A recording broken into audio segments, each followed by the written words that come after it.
Oh, hey there. I'm just like you. I wanted to see the Joker 2. Or actually, according to the box office, I'm nothing like you because I wanted to see the Joker 2. I don't know why. I never even saw Joker 1 because I knew that was garbage. It's just a rip-off of those like much better movies. Really a bad idea to just remind people of the much, much, much better Martin Scorsese movies that you're ripping off by literally putting the guy from them in the movie. But whatever. I never saw Joker 1, but I said, this Joker 2, this is going to be good because I heard it's a musical. So I was going to go see it.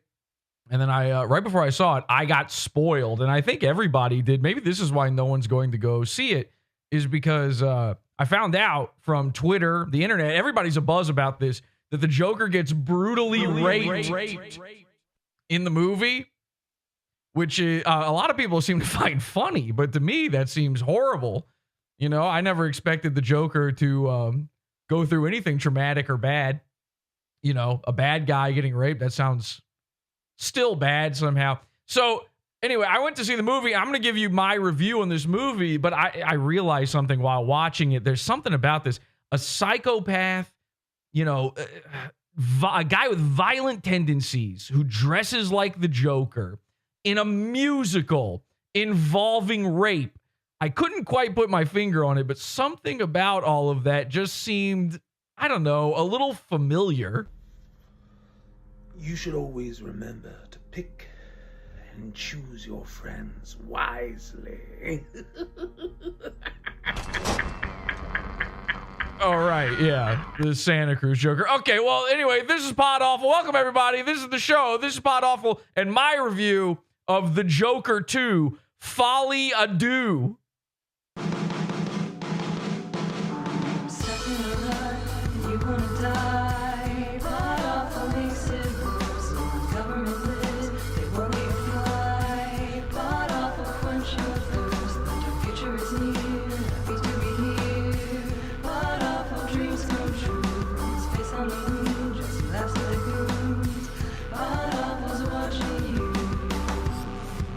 Well, I'm the Joker, baby.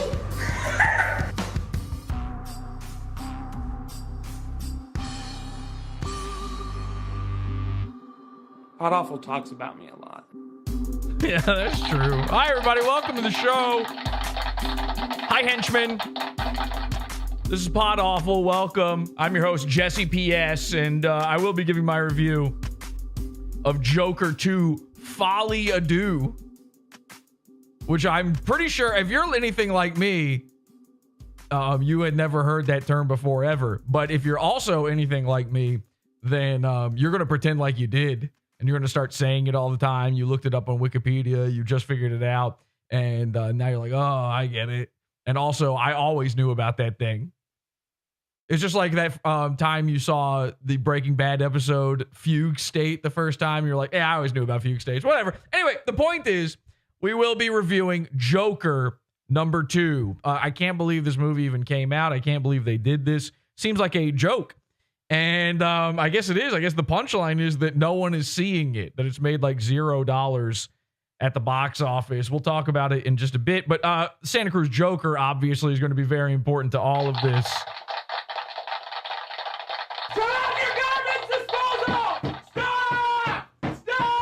We are live as we are Sundays, 8 p.m. Eastern Time, podawful.tv. We got the live chat room going on. We also go live on Wednesdays for our premium episodes over on the Pizza Fund. Let's see what they're saying in the chat room. Yes, the Clown Prince of Carbs returns. They're saying in the chat room, H2BH. Cesar Romero and Heath Ledger were the most iconic. Make sure in the chat you guys tell me your most iconic Jokers. We will be. In fact, I'm going to run a poll right now. Oh my God. I'm going to run a poll right now. Who was the most iconic Joker? Now, of course, on YouTube, the polls only let you do 4. And of course, there's been, I believe, 80 Jokers at this point. So we're going to have to make some tough calls here. Okay, let's see. Obviously, Heath Ledger is certainly up there. Jack Nicholson. And then you've got Harlandale Absher the third or the second. I don't remember. I think it's the second. And then, which is just junior, really, when you think about it. You're getting pretty fancy when you're breaking out the Roman numerals and you don't have a son also named you at that point. If you ain't John Jacob Jingleheimering with your dad and your son, you don't get to be the second. There's no the second. You're junior. We're going to call you JR for short. Okay, and then finally, your fourth choice is, of course, P. Diddy. Okay, lock in your votes now. We will be checking who is the most iconic Joker of all time. This is a show where we talk about movies, a podcast about the act of cinema. And with me today, I don't know how we got him, it's Heinz. We talk about movies and we talk about pop culture and comic books and gay shit for nerds, basically. I'm an adult man. You're an adult man. You need to hear an adult man talk about the shit that you remember from when you were a boy. And then you also need to talk to a fucking therapist about that. Welcome to Podawful! Okay. Mark Hamill. They're actually locking in the chat room. Somebody said Mark Hamill is the most iconic Joker, lest we forget. Or what about the ginger nerd from that Gotham TV show? Wang was on that. I think I was on that, actually. Was I ever on Gotham?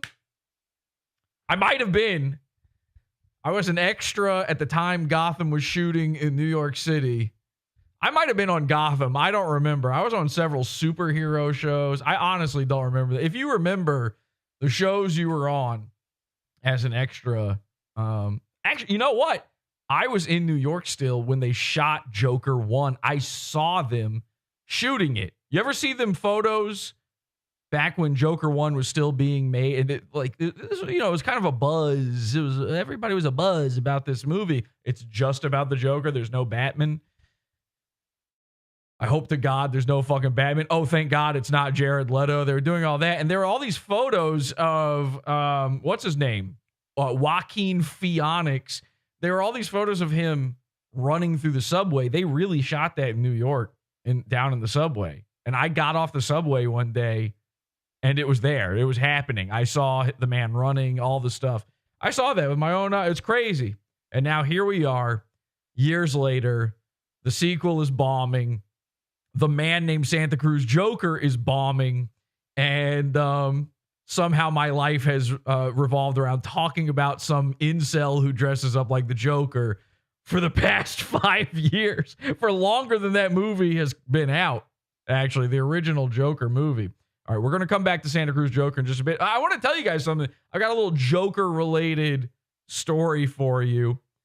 A few weeks back, some of you know this story, okay, but bear with me. A few weeks back,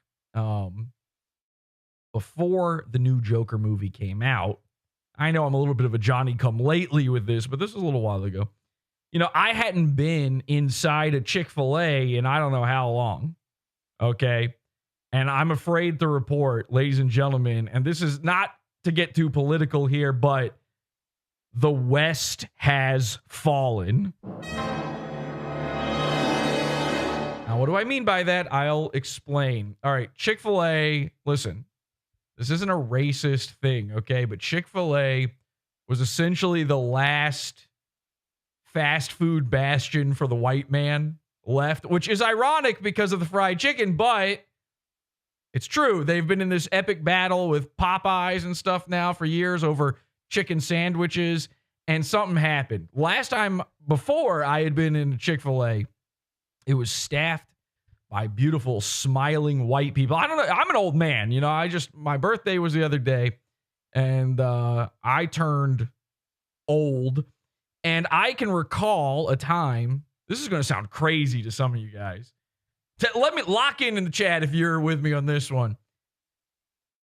I can recall a time where when you would go to a fast food place, what you would see there are a white teenager who lived down the street from you. That's who worked at McDonald's. Some kid with zits picking his boogers. But, hey, listen, you go into McDonald's, you ask for a double cheeseburger with no ketchup, and you get a double cheeseburger with no ketchup. life was pretty swell. And then I don't know what happened. Was it Kamala? I don't know what happened here. Kamala? How do you say it? I'm not exactly sure. Bidenomics kicked in. And at some point, we sort of they live style, all of the fast food workers got replaced. Now, not with horrifying, bug-eyed skeleton aliens, not with thinly veiled anti-Semitic tropes in a John Carpenter movie that he's had to, ever since then, say that it has nothing to do with Jewish people. But listen, we've all seen the movie. We're all trying to buy a pair of the sunglasses. Not with these horrifying bug monster zombie people. They've been replaced with brown people. Now, there's nothing wrong with that, theoretically, on paper. It's a lot like the DARF problem at YouTube, okay, that we've discussed.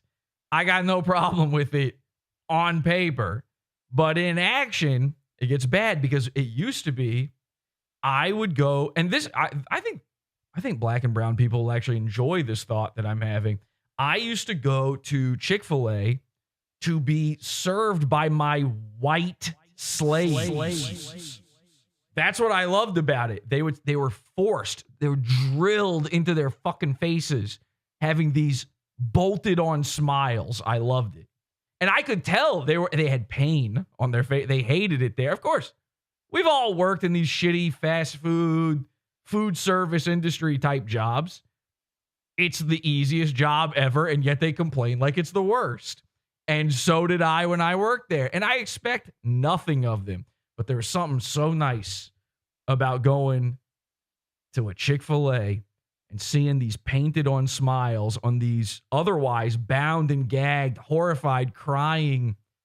Like you could tell some of them had even shit their pants, white children. And then the cherry on top of my cookies and cream milkshake. Ooh, God. That moment when they were forced to say to me, for anything I did in the restaurant, my pleasure. My pleasure. And of course, Chick-fil-A's like it used to be, they opened one up in New York City. It used to be they were only in the South. So it was always in that accent, which makes it a lot nicer and slavier. White slave, you can't be mad at me. A white slave style, licking a toilet. I'm a white slave. That sort of thing. So something about that, my pleasure. It tickled my fancy. It went right up and down my spine, that my pleasure. You know what I'm talking about. You've been at Chick-fil-A. You know what I'm talking about. Well, ladies and gentlemen, the West has fallen. Gavin McInnes has been warning you. Ben Shapiro somehow has been warning you. I don't know how he's been warning you from the Middle East, but he's been doing it about the West. Also, from straight up the East, you've got a guy like, what's that guy's name? Fo Chungus. What? Oh my God, there can't be a man's name. What is his name? What is that droopy-eyed Asian fishmonger-looking guy on Twitter that he's always in the culture war and now he talks like Elon Musk? Does anyone know what I'm talking about? This is going off the beaten path. I think my brain's starting to get beaten. This is a little scary. Why do I think this man's name is Fo Chungus? That cannot be a real human being's name. It's like something normal, probably. It's like a normal man's. Does anyone have? I cannot continue until I know who I'm talking about. It's a guy, huge Twitter account. He pretends he's friends with Elon Musk, and now he talks like him. Ian Miles Chiongus. They're saying in the chat. Thank you. Holy shit. I'm losing my mind. I thought his name was Fo Chungus. Okay, so why was I even... Oh, he keeps warning you about the West is falling, even though he lives in, like, Manila or something. And that might just mean an envelope. I don't even know. So, the West has officially fallen. I go into this Chick-fil-A. There's not a single white slave there. Okay? Now, when I first walk in, I don't see a white face. I start getting scared. I'm not going to tell you where this Chick-fil-A was. I was in a random location. So maybe it's just this one place, but it's still scary for me.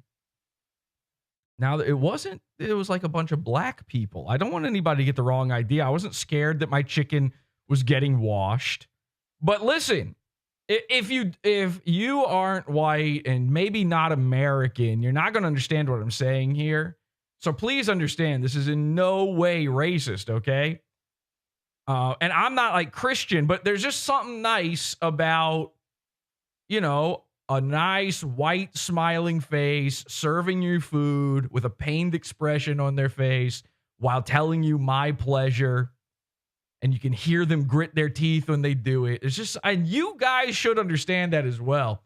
And then something nice about it not being open on a Sunday, you know, again, not religious at all, but I'm like, I don't know, this is feeling like maybe we could colonize. I don't know, maybe we'll find a new place to go colonize. What about Mars? I don't know. There must be an island out there we haven't, you know, an uncontacted tribe that we could just show up and ruin their fucking next 500 years. Something about it. It's just nice. So you go in there. Now, it's not black people working. There's like a couple black people working there. You know, there's always 500 employees at a Chick-fil-A, and nobody goes inside. They're just going through the drive-thru. So most of them are outside, so it's scary looking. You know, they're in the parking lot congregating. You think a knife fight's about to break out. I go up to the counter, and there's these two people behind the counter, and these are, what do they call them? It used to be POC. I think now people are just calling them brown. You know, all right. These are UPSs, if you catch my drift. And they are all on their phones. And I gasped and I was horrified by what I saw. It's like, what are you doing? You need to be pretending to work. Push a mop. You got time to lean. You got time to clean. That kind of thing. This one, I'm now sweating, desperately looking for the white manager. He's got to be here somewhere. There has to be somebody in charge.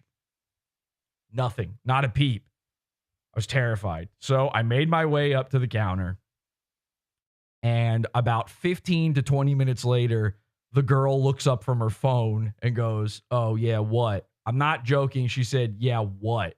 She didn't say, "How can I help you?" She said, "Yeah, what?" And as my heart crumbled into tiny little glass shards inside my chest, I sheepishly told her my order, okay? And I'm not joking.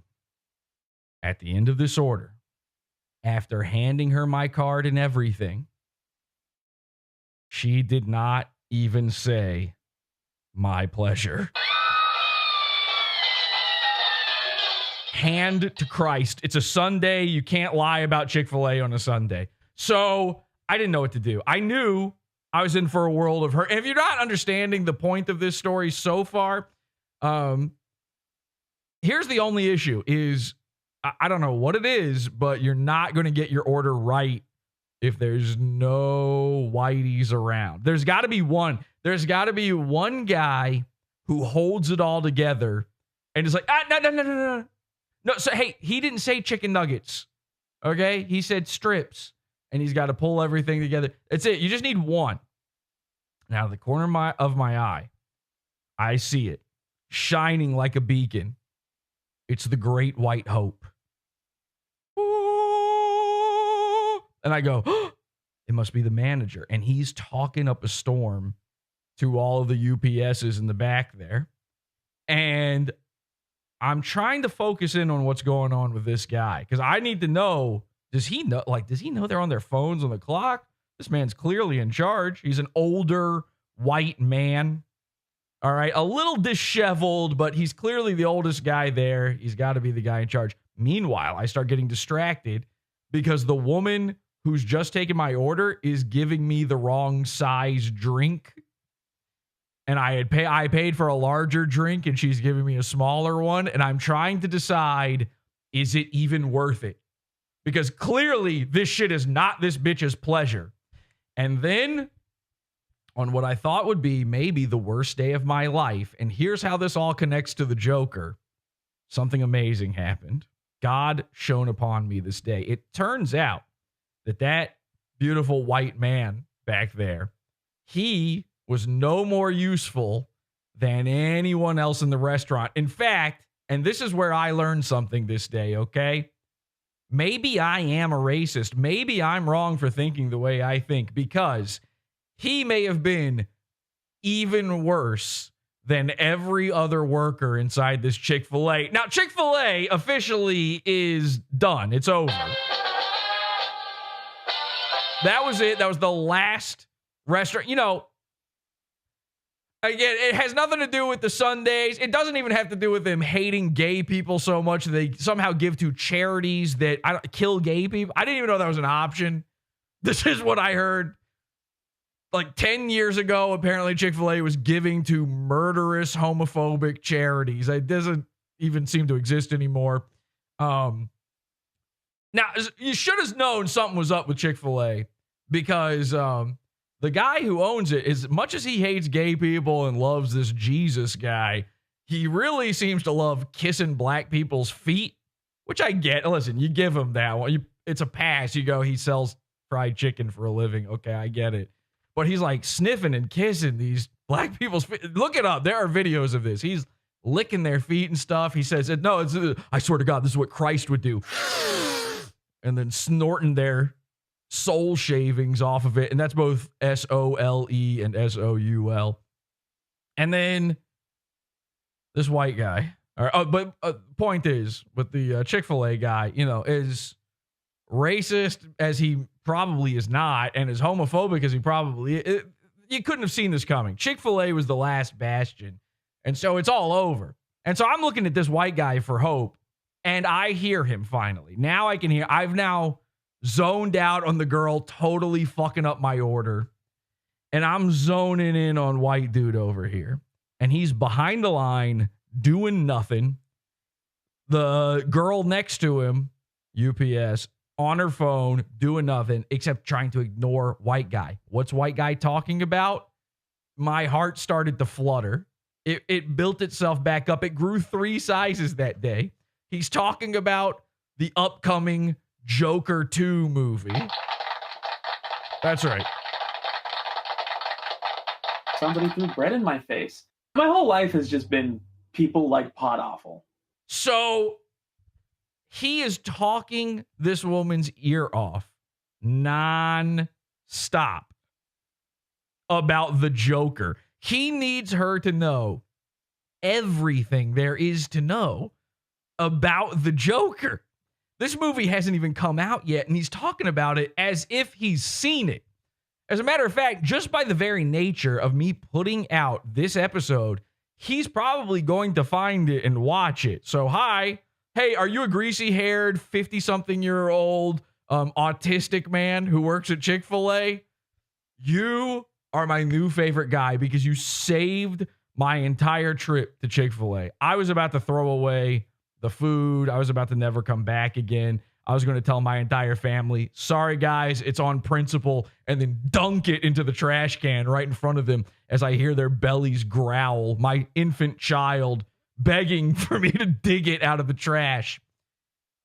Speaking of fishing things out of the trash, I'm sitting there with my family. We are eating the chicken nuggets. I'm listening if I can hear that guy back there talk about the Joker. And all of a sudden, this black woman with like the multicolored braids, doesn't matter that she's black, but it does matter that she has the multicolored braids. She's wearing like a trash bag looking jacket. And speaking of trash, she keeps coming in and stealing out of the trash can in Chick-fil-A and then walking back outside. And I'm going, God damn, this place has fallen apart.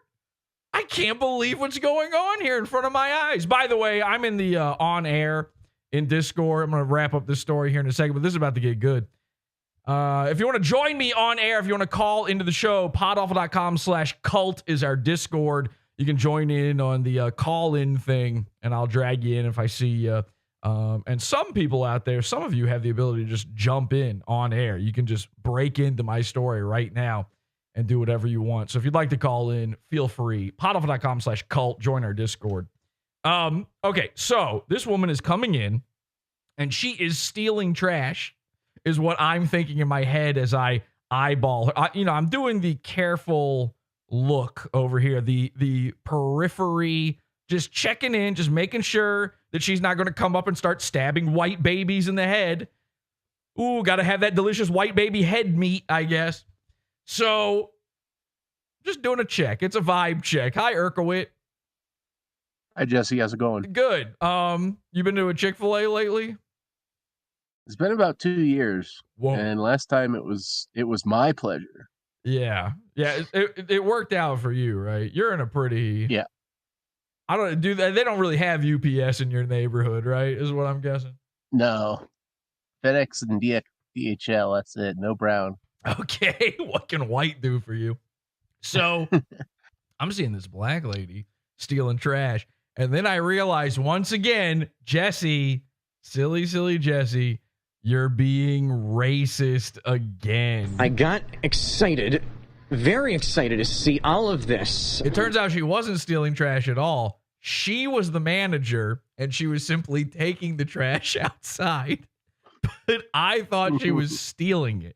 Now, in my favor, she was reaching down into the hole, the hole of the can, and pulling it out with her hands. I'm not really sure why she did that. And she was putting it into a different garbage bag. You would think she would just pull the garbage bag out of that one. But listen, she's the manager. It's her right. Okay? If she wants to rub herself in receipt paper until BPA turns her into a double feminine trans person, that's her right to do. At one point, out of nowhere, this woman, and again, I'm positive she was the manager, she gets blindsided by our hero, autistic Chick-fil-A Joker guy, one of the Earths. He comes in, beelines for her, and you can tell this is her whole life. Now, she's the one poorly managing this place. She's the one letting these people goof off on their phones. I'm not getting my pleasure out of this. It's always pain, never pleasure at this Chick-fil-A. And when I see this goofball show up and start talking to her, I'm so excited. And, my wife's droning on about whatever dumb things happen. Bleep, bleep, blop, and bloop, bloop, bleep, blop, and bloop. And it all just becomes Saving Private Ryan, white noise beeps behind me. Stop. So I'm tuning her out, and I'm listening to this guy. And he is talking a mile a minute about Joker Folie à Deux to this 40-something-year-old black woman who has no interest. Now, this is something you might not realize. A guy like Urquhart probably doesn't know this. The Joker, they only learned about who he is like a couple years ago when P. Diddy dressed up as him. Okay? P. Diddy introduced to black people the Joker. And now black people, they found out P. Diddy's, paranormal. So now they just assume that's true of the Joker. That's the same guy to them. They have no interest whatsoever in the Joker now. It's a terrifying thing for them. So when this guy, he's doing this every day. Like nothing had the movie hadn't come out yet. So it's not like the movie had just come out and he's bringing it up because, he's going to go see it later that afternoon. He is talking to her about the Joker every single day at work.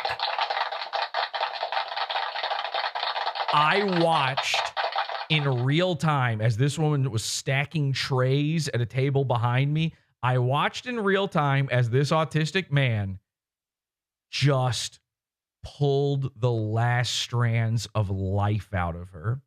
And with every strand he pulled, it put new life back into me. It re-energized me. I go, ooh, maybe we got a fighting chance. I don't know.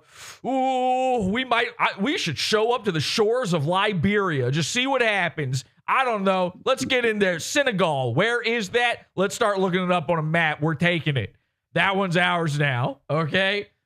Rhodesia's back, baby. And the earth is flat, not round. So I watched her. I could pinpoint the moment that her brain broke. My back was to them, and I just kept turning around with no compunction and looking her dead in her eyes. She's staring at my wife dead in the eyes, just facing her. as if to say, help me. And I go, no. Now, when I told Kelsey that this guy is talking Joker to all the black people at work and they want to kill themselves, I was going, this rules. I'm like whispering to her, this rules. This rules. This is the greatest thing. This is the greatest thing that ever happened. This is making up for everything. Finally, I go, let's really take this to the next level. Let's really listen in on what's going on. And let's start videoing the man. Let's just start secretly recording what's happening here. Now, the video I got, and I do have it here, and I am going to show it to you. The video I got, you can't hear it. You can't hear it. You're just going to have to mostly take my word for all this. I'm shooting this like over my shoulder. They're about 10 feet behind me or so. I'm sitting there at the table. So I'll give you a brief rundown of how this was going. It turns out not only is this an autistic guy who loves the Joker, which, no duh, everybody's favorite literally me character, the Joker. This guy was literally the Joker, okay? But the most Joker-like aspect of him is he's also a huge Lady Gaga fan. So this movie is the great crossroads of this dude's life. His autism must have exploded when they announced Gaga in this movie. And it's been living hell for the UPS at work ever since. I love it. Kelsey heard him say at one point to this woman, who not only does she not know who the Joker is, she doesn't know who Lady Gaga is. She heard him say to her, well, actually, it's actually calling back to one of Gaga's original. You know, they call her Gaga. They refer to her as simply Gaga. On the poster for the Joker, it says Phoenix Gaga. That sounds like an episode of Podawful. It's just me making silly noises while talking about Rufio. So anyway, he's like, Gaga's first album, there's actually a callback to it.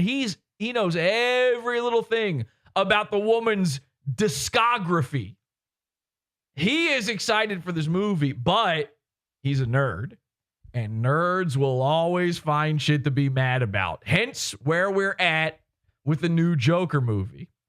At one point, he says to this woman, whose brain has split in twain, who has nothing left, I could see her mentally miming sticking a gun in her mouth. And I was sitting there thinking about that my pleasure, and helping her pull the trigger. Oh, let's just put you out of your misery, sweetheart. Sure, I'll be kind on this one. He says to her, you know, the first Joker movie, this is how he talked. The first Joker movie was all about mental health, and the new Joker movie is not about mental health. And I'm like, how is the new one not about mental health? Because the first one was all about mental health. And the thing I loved about the first Joker movie was that it spoke about mental health issues. But this new Joker movie is a musical, and it's not about mental health at all. It was in that moment that poor black woman, I started feeling bad for her at this point. A single tear was shed and started floating down her face. Here's the video. This is the man. Let's see if we can hear anything. Maybe we can.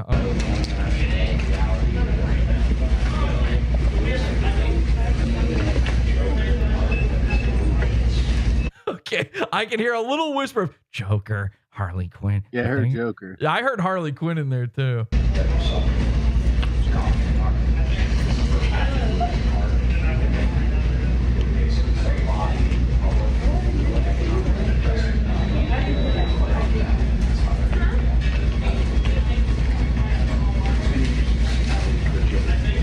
And of course, you can see his greasy hair, the bizarre comb over he's got going on, his pedophile style glasses. I mean, it's just the works. This guy was a hoot.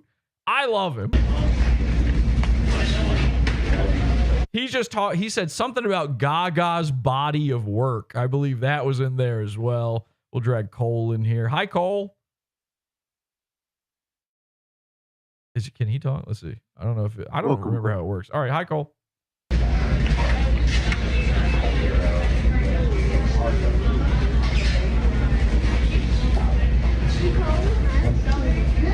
So that's it. That's all I got. It's the best I got. I didn't know if it was recording the audio very well or not, but there you go. Since I'm got you guys in here, I'll turn on the camera for you. There you go. Sorry about that. But let's just run that back real quick. Is there anything we can pick out of this? They're calling him the Santa Cruz Penguin in chat right now.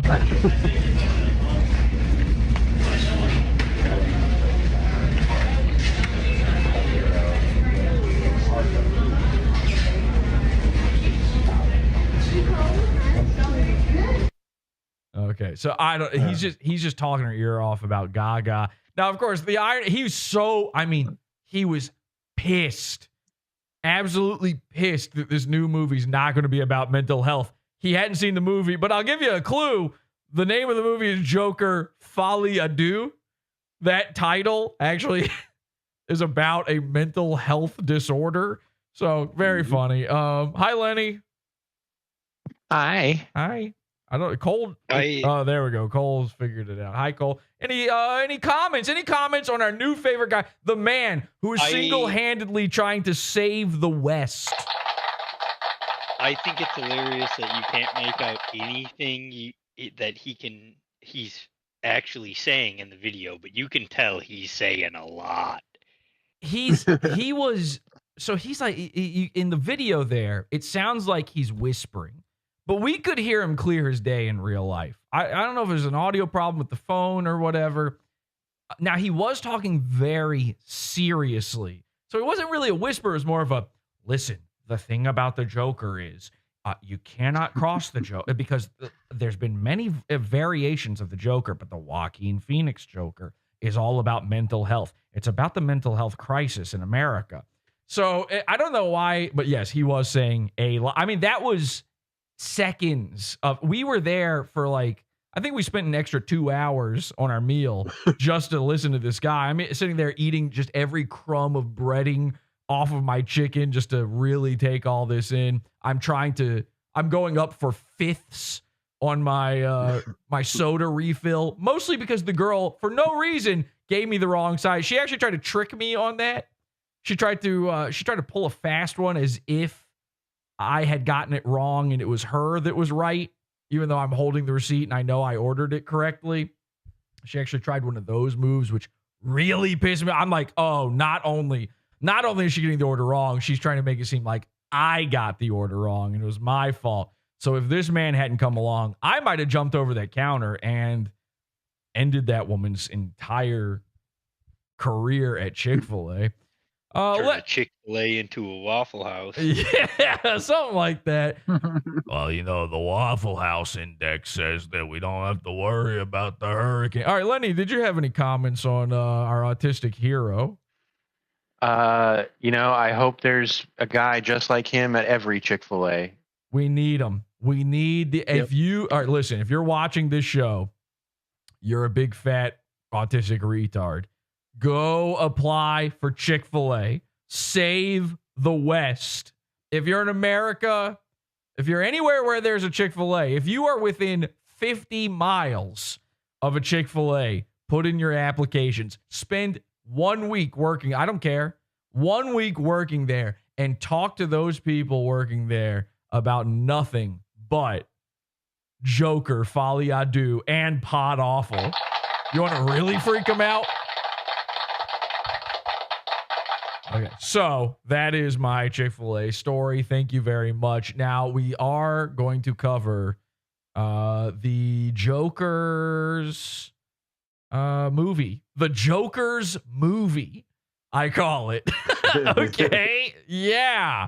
But first, let's see. People are locking in on their favorite, most iconic Joker in the chat room. And ladies and gentlemen, we have tabulated the results. I have autism. I can't help it. I think. Let's see. With 167 votes, let's see where we're at here. Let's end the poll. Who is the most iconic Joker? It is somehow P. Diddy with 46% of the vote.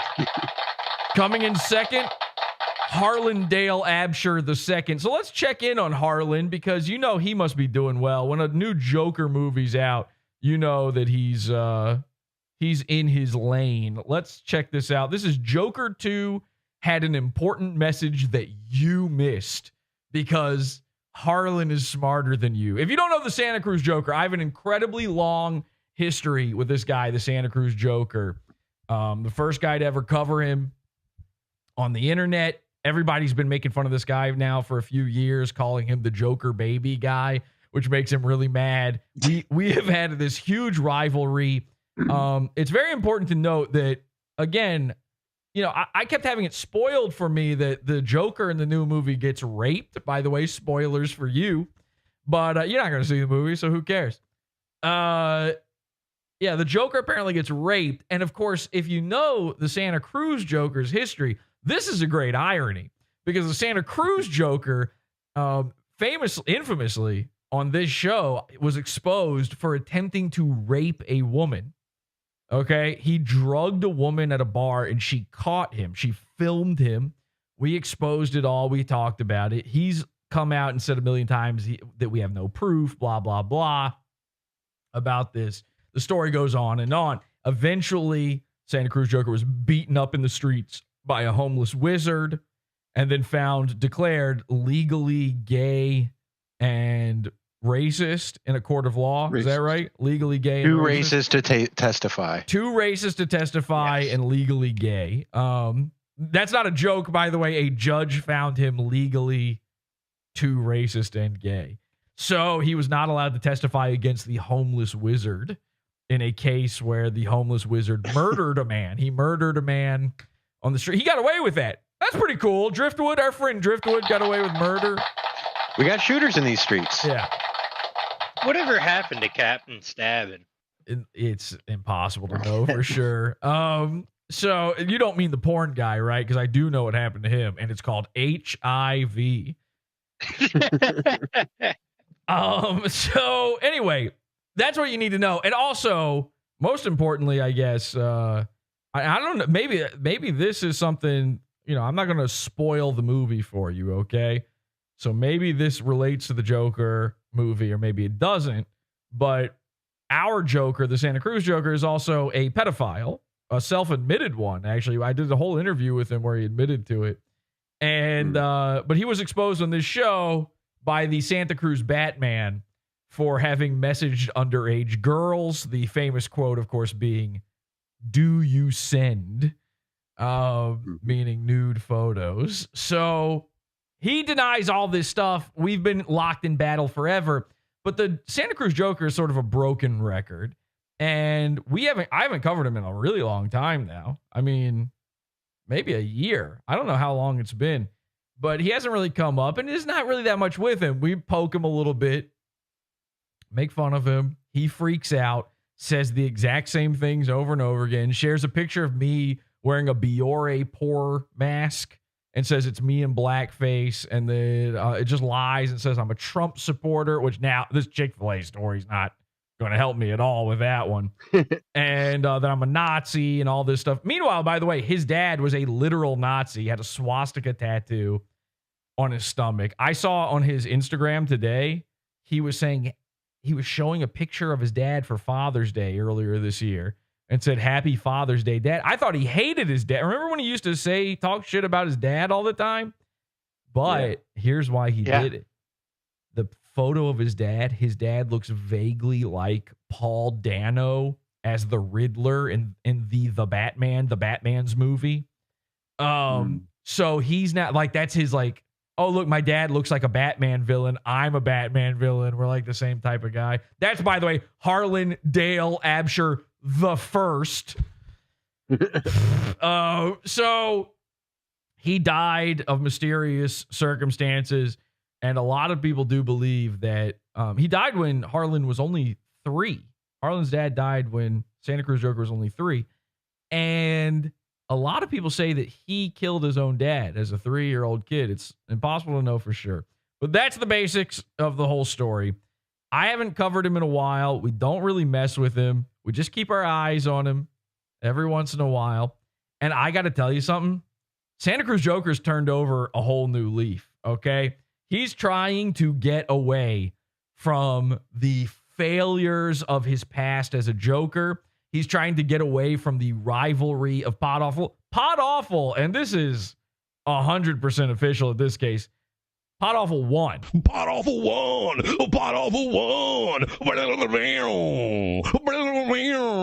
won. After we exposed him for being a pedo and sent him off to Guantanamo Bay for that one, he's trying to lay low, okay? He doesn't want any trouble, and there's a reason for that. Ladies and gentlemen, here's one of his latest videos. It's called Joker 2 Had an Important Message That You Missed.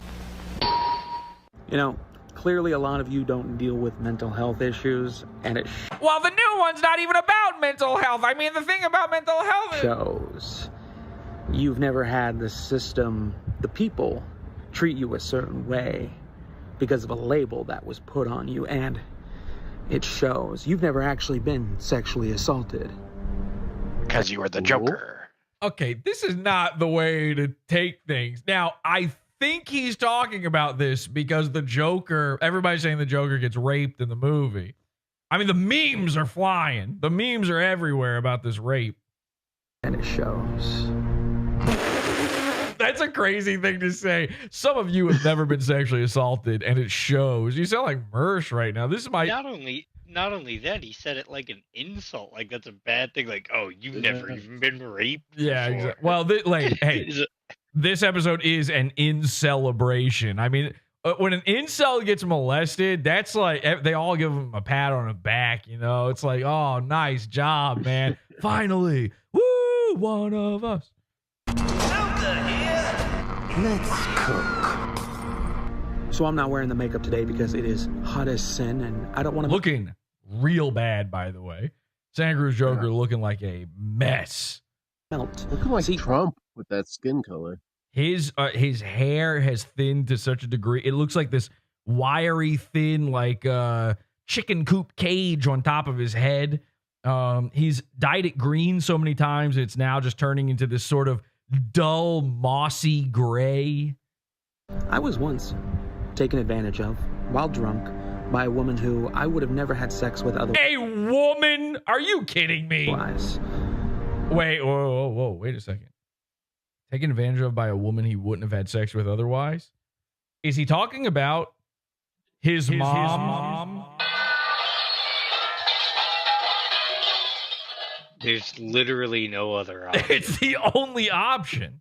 I don't really like talking about it, because there's nothing I can really do. Well, there is something I could do.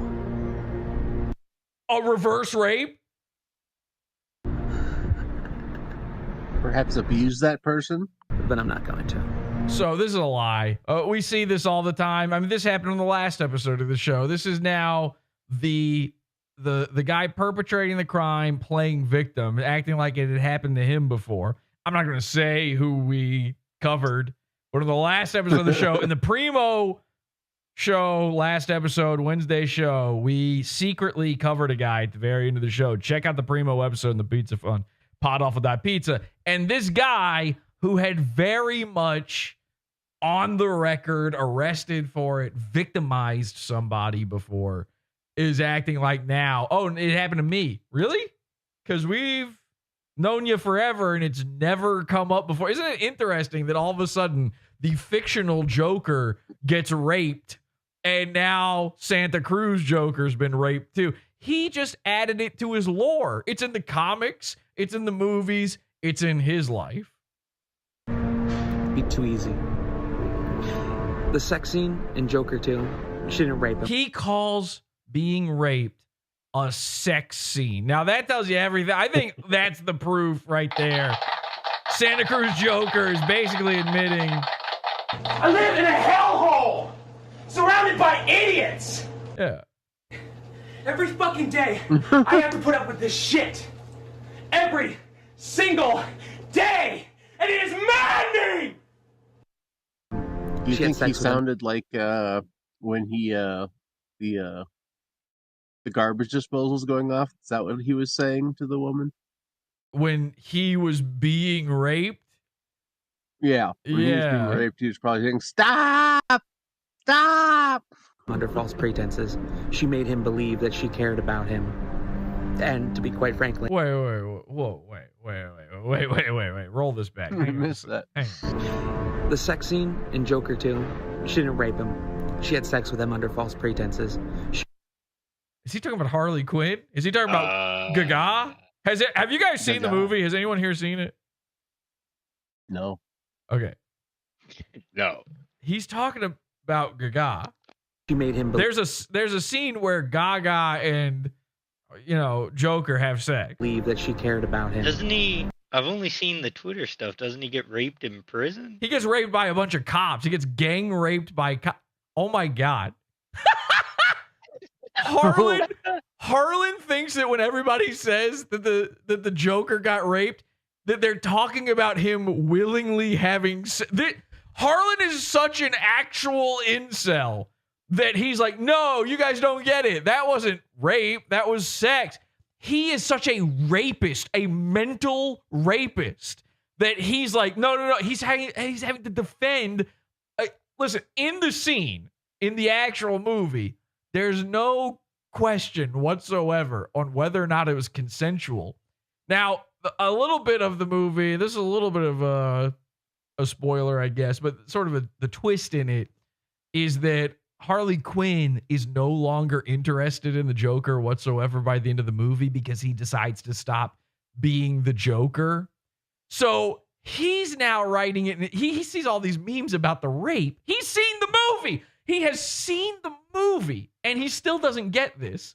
He completely missed the part where a bunch of dudes drag the Joker off into a jail, say, rip all his clothes off, and then the Joker comes back. They throw him into a room after it, a padded cell or whatever after it, and he's pantsless and wearing brand new underwear. Okay? And at no point did that light up in it. Joker lives such a horrifying street person life. By the way, he lives inside, but all of his friends are homeless wizards and a banjo man. And his life is so abhorrent and so horrifying that was like a Tuesday for him. And he's so mentally raped, which, by the way, a lot of that is my fault, I guess. I've been living rent-free in his head for years. In fact, I pay even less rent than he does, and I'm pretty sure the taxpayers pay his rent for him.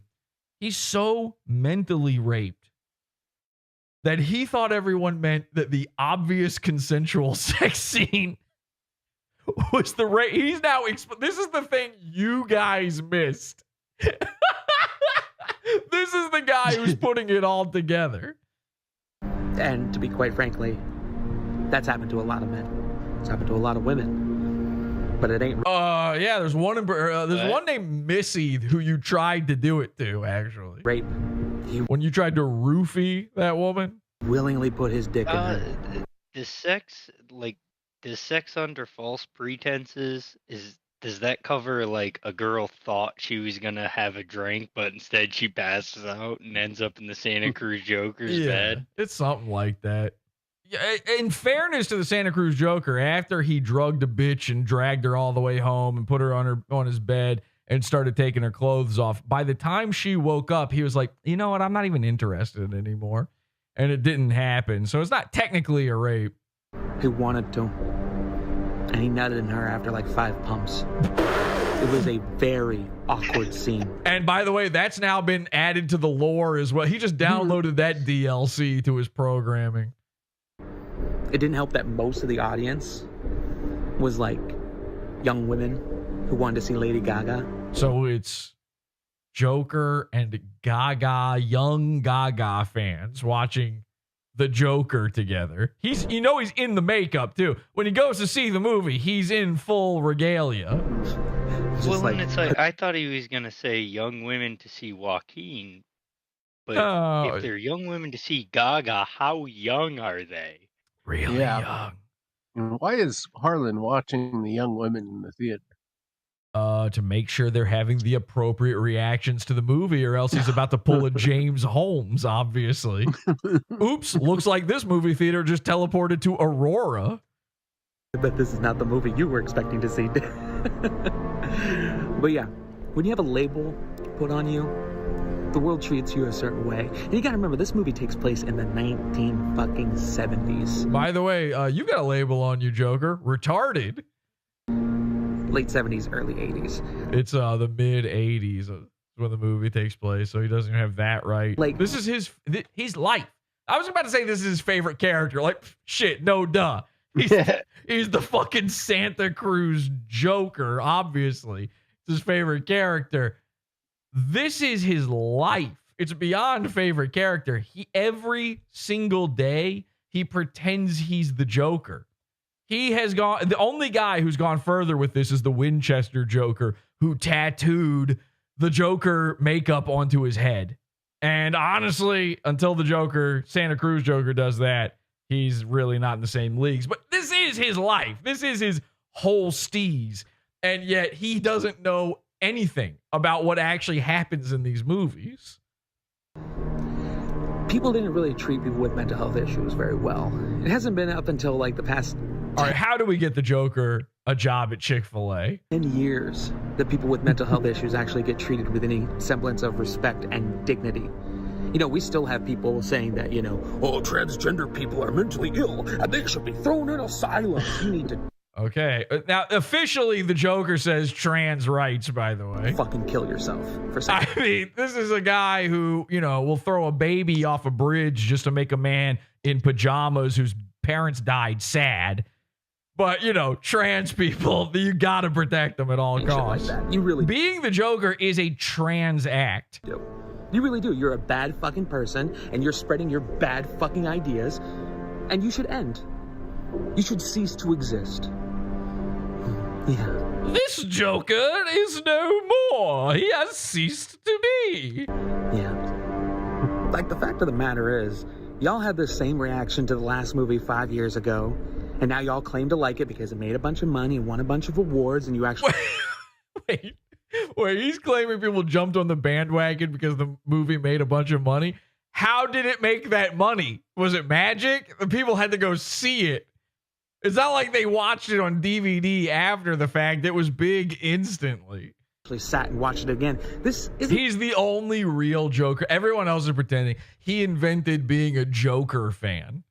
The kind of movie you watch once. I'm gonna go. You couldn't even beat P. Diddy, like a confirmed 1,000,000% pedophile, in the best Joker ever poll. Again, like, it reminds me of, like, he was only the Joker once. Having to go, and it made quite a splash. I mean, it was a big impact. I've seen Napoleon Dynamite a few times just to get it. Same with Bull. Yeah, listen, I saw Napoleon Dynamite, no joke, 3 times in the movie theater, but it wasn't figure out why he had tater tots in his pocket. It's not like I had missed something. I just was like, oh, this is really funny. I've only done that with like a handful of movies. I would probably never, ever do that again. But I guarantee you, at no point was I confused. How come he's throwing a steak at that llama? It's... I better pay for another ticket. Off-putting, weird, shocking. Speaking of off-putting, you should probably go off-putting. Jesus Christ. A little uncomfortable, and I like it. That's how a Joker movie should be. And it's bread pudding. Todd.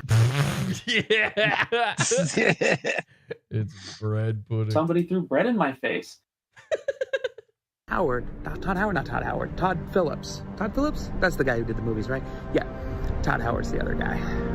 Yep, the 2 Todds. You guys know them. There's only but so many. The Earth's Todds are limited in scope. Sorry,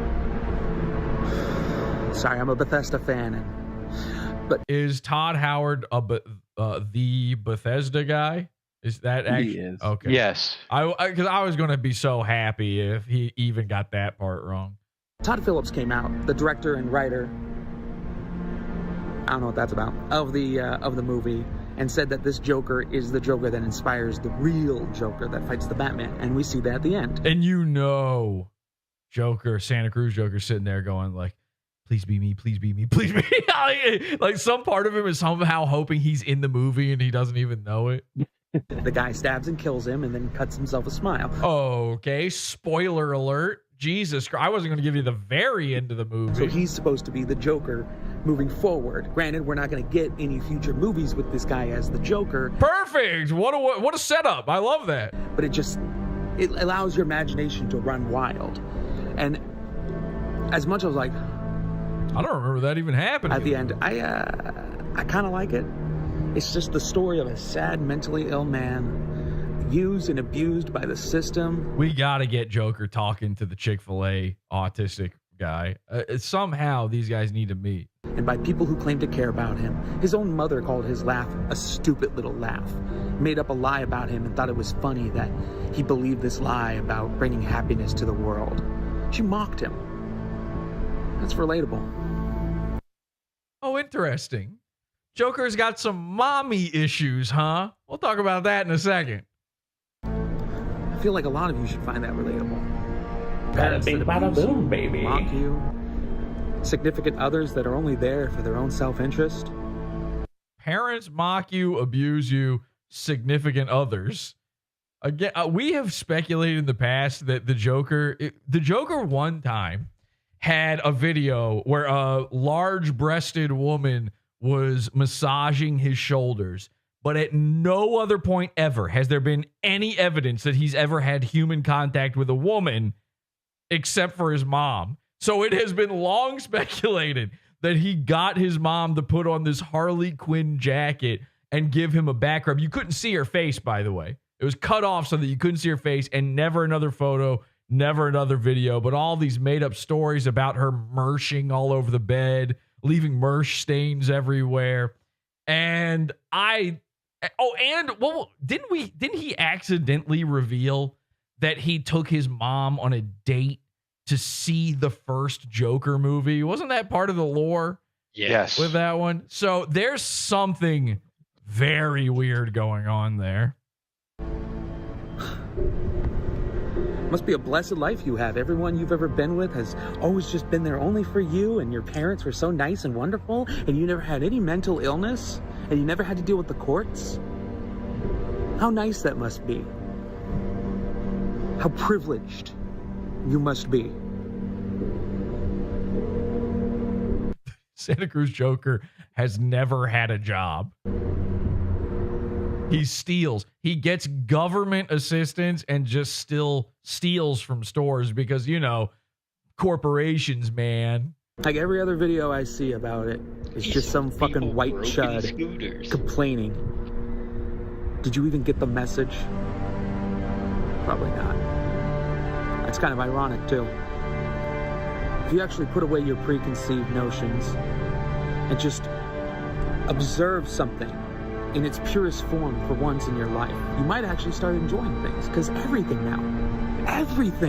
is controversial. Everything has a bit of drama behind it. Everything has to have a trailer with a bunch of dislikes and a bunch of discourse and people getting up in arms and angry, and I'm fucking exhausted. I just want to like things. Okay?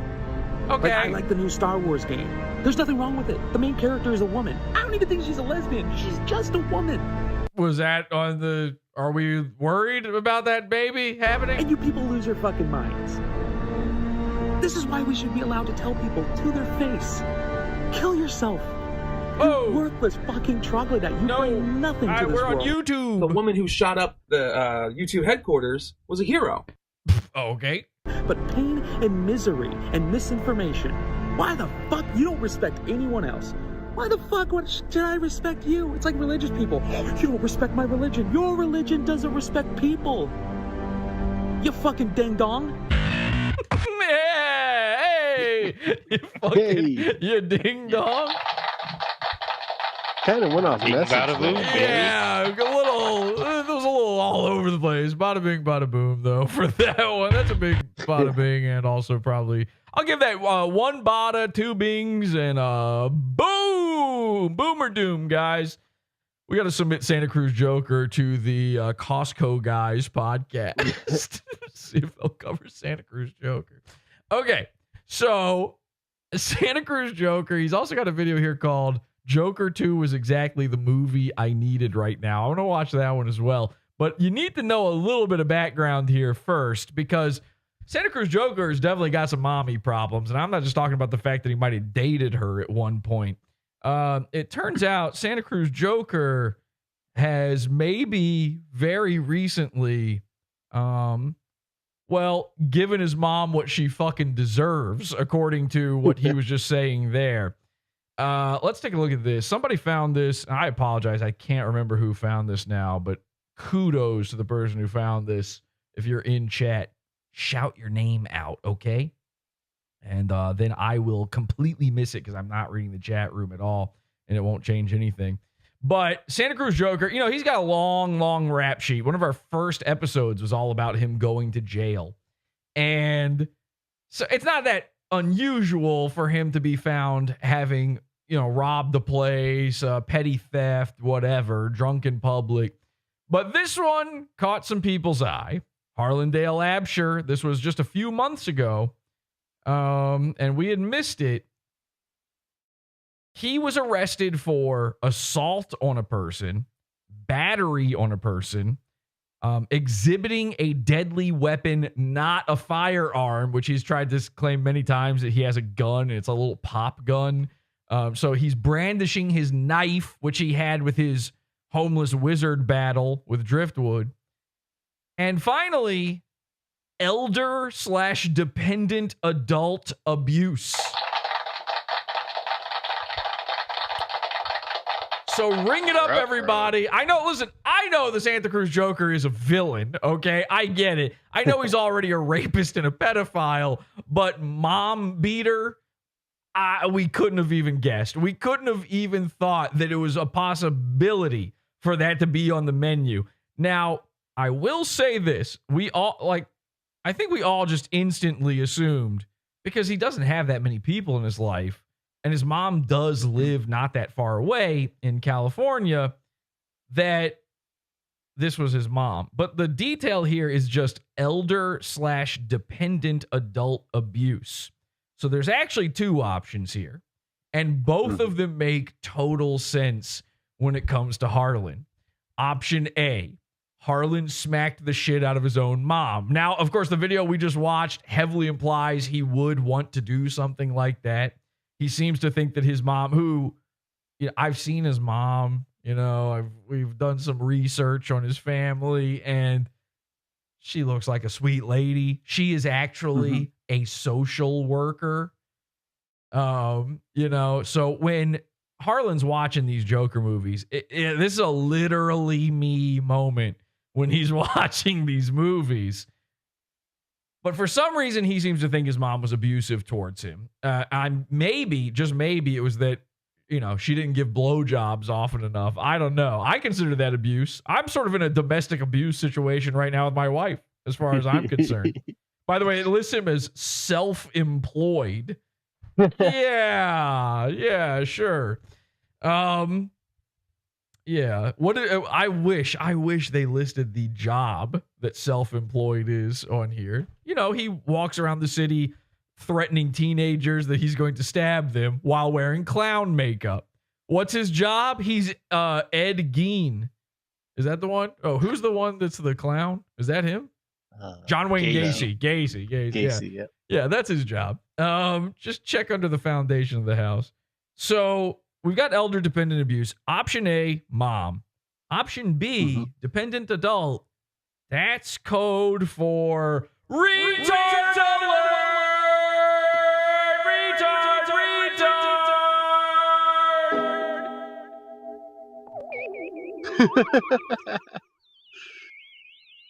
So everybody he knows is a retarded guy. Okay? Like all these homeless dudes, everybody he's friends with, these are all retarded people. So that also could apply. We are going with mom on this, but it totally makes sense that he might just himself have beaten up a retard. And obviously this is like probably a drug deal gone wrong or something. We've seen that happen in the past. But there was an update just a couple weeks ago on this whole matter, okay? Same guy found this. Again, I can't remember who now. I'm so sorry. I'm sure you're screaming it in the chat right now. I can't read it. But there's just no possible way for me to read this whatsoever. So he was arrested. When was he arrested on? Let me check that real quick. He was arrested on June 23rd, okay? Then there's all these little case events in July, his arraignment, public defender appointed, general time waiver, home court designation, blah, blah, blah. These are all little tiny court events. And then you've got his plea, okay? So when he had his arraignment, how did he plea? Harlandale Absher II, cruelty to elder/dependent. In the case of that, he pled not guilty. In the case of battery, Harlandale Absher II pled not guilty. Now, here's where it gets interesting. On the 25th of last month, he was given a setting for a new court date, okay? And it was determined that in December, so December of this year, December 6th, he will be going in for a mental health diversion determination hearing. Does anybody know what that is? Mental health diversion determination hearing. Essentially, I don't. Essentially, what's happening here is Harlan's going to have to come back into court in December, and they are right now determining whether or not he is retarded. The Santa Cruz Joker has been found legally racist, legally gay, and we are 2 months away from possibly finding out that the Santa Cruz Joker is legally retarded. We are so close. I spent like a good 5 minutes on my butt. Bada bing, bada boom, baby. We are so close to a magical moment here. So I think, by the way, the very fact that they even are doing the diversion. And by the way, what this means is if they find him to be retarded, he gets to get away with beating up his mom or another retard. It's legally allowed. And think about that for 2 seconds. You know, in your heart of hearts, it's totally legal and allowed for a retarded guy to beat up his mom and to beat up another retarded guy. Special ed classes could not exist if this was not a legal exemption. So, mental health diversion determination hearing. I think if you were even scheduled for something like this, you know, you're kind of Fern and Giggy, if you know what I'm saying. At the very least, you're allegedly retarded. You're allegedly ODI'd. I mean, this is getting on the, you know, listen, do you eat the sugar cookies from McDonald's? Sure you do.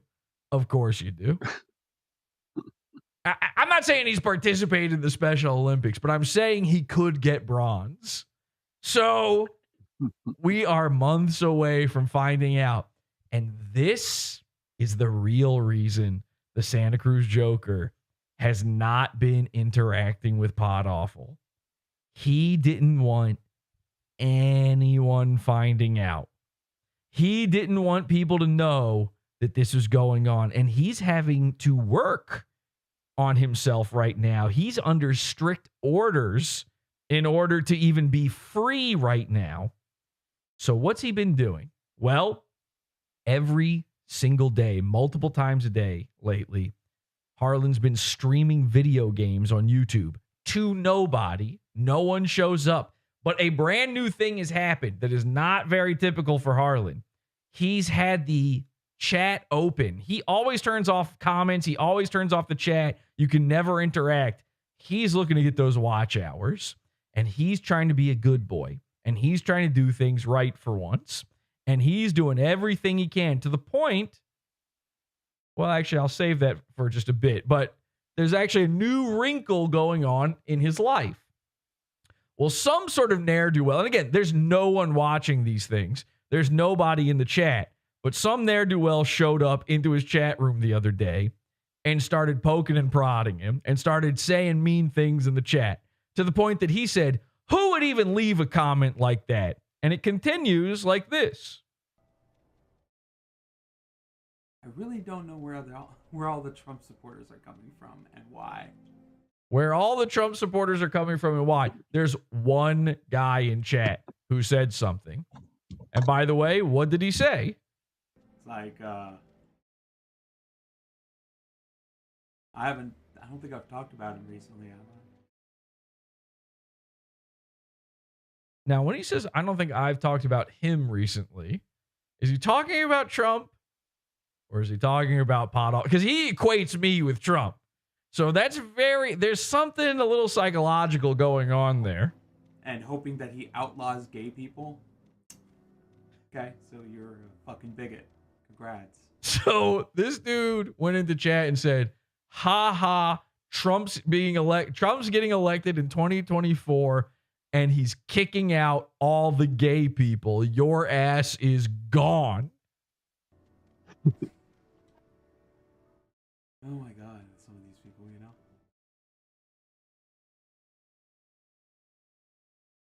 I think I gotta go down that way.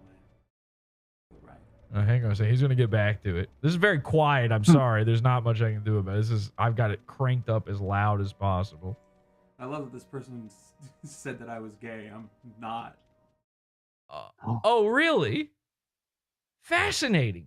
Because not only were you found gay in a court of law, but the reason, and that's not a joke, the reason you were found gay in a court of law is because you, for years, have been claiming on YouTube, publicly, and to the court, which means you committed perjury, that you are bisexual and you had sex with men and you used to go on Craigslist and look for guys with big cocks to suck off. Even Driftwood told us that shit and confirmed it, by the way. He said that was real. Now, I always said that he was faking it for attention. He was pretending to be gay in the same way that Mersh pretends to be molested.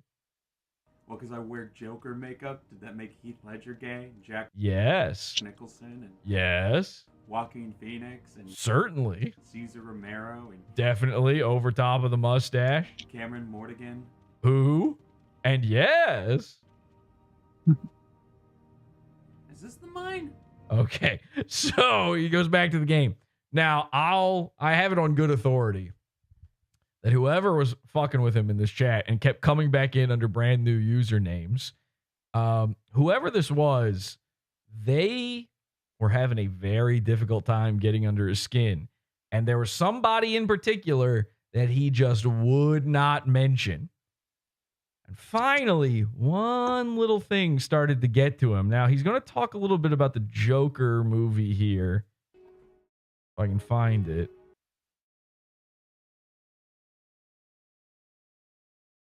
He keeps making all these little faces. He's like shaking his head.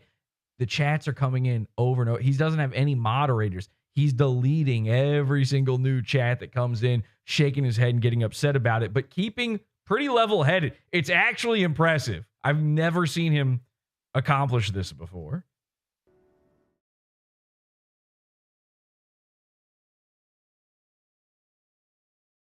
All right, let me see if I can find it. I don't have the timestamp. Around here, it's been like 94 degrees. Okay, I think we're getting close. That's bugging the hell out of me. It like finds its way under my armpit. Super annoying. Ugh. Ew. I don't even know what he was talking about, but whatever. If it was deodorant, I would feel bad for it.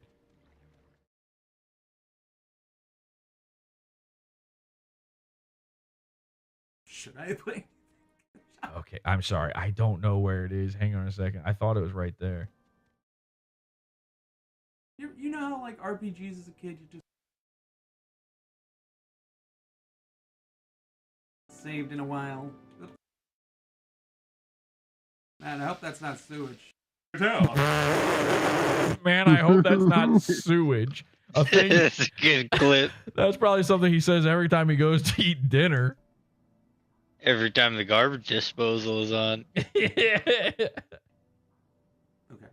Turn off your garbage disposal! Stop! Stop! You worthless fucking peons. I'm a king. You're a peasant. Little master. Well, hello to you too, sir. I thought I had to burp that Not for gay. a second. Fuck, I hate that. Is this silver? I honestly have no idea. It's somewhere right around here. He doesn't have a Walk transcript. into does he? things expecting anything. I just watch it. I don't know what people work. All right, here we go. And I don't walk into things. Here we go. Okay, this has got to be it. There is a transcript, but I don't even know what to type in to find this. Yes. So the problem Yeah, is okay. the problem is every chat was deleted. I could have found this easily, Right. but every single chat was deleted in there, so there's nothing to go back and like source from it, and it's just these little clips and phrases here and there. But he finally starts talking here toward the end, and of course it's toward the end because whoever did this managed to freak him out enough that he finally just quit the game and stopped the stream. Joker 2, I think, was good, but, you know, I actually paid attention. And I don't walk into things expecting anything. I just watch it. I don't know what people were expecting out of that movie, but... So some guy shows up and he starts talking like he's buddy with Joker. Now, to me, it seemed like it was the same guy as the last time, just under a new name, and this time just saying nice things like, hey, bro, what do you think of the Joker? Also, you're big and fat. And he somehow would ignore that second part every single time and read the good part.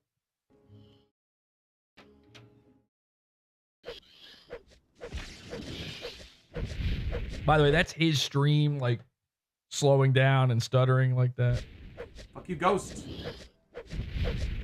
Fuck you, Ghost. Uh-oh. I was like, I think I might actually die. He's going to talk a little bit more about the Joker. We want the Joker's thoughts on the Joker before we get my He thoughts. doesn't get raped in that movie. Is that what people are saying? Okay, so it's very important that Santa Cruz Joker has to answer for this rape crime when it comes to the Joker. I mean, again, he's the first Joker rapist. No.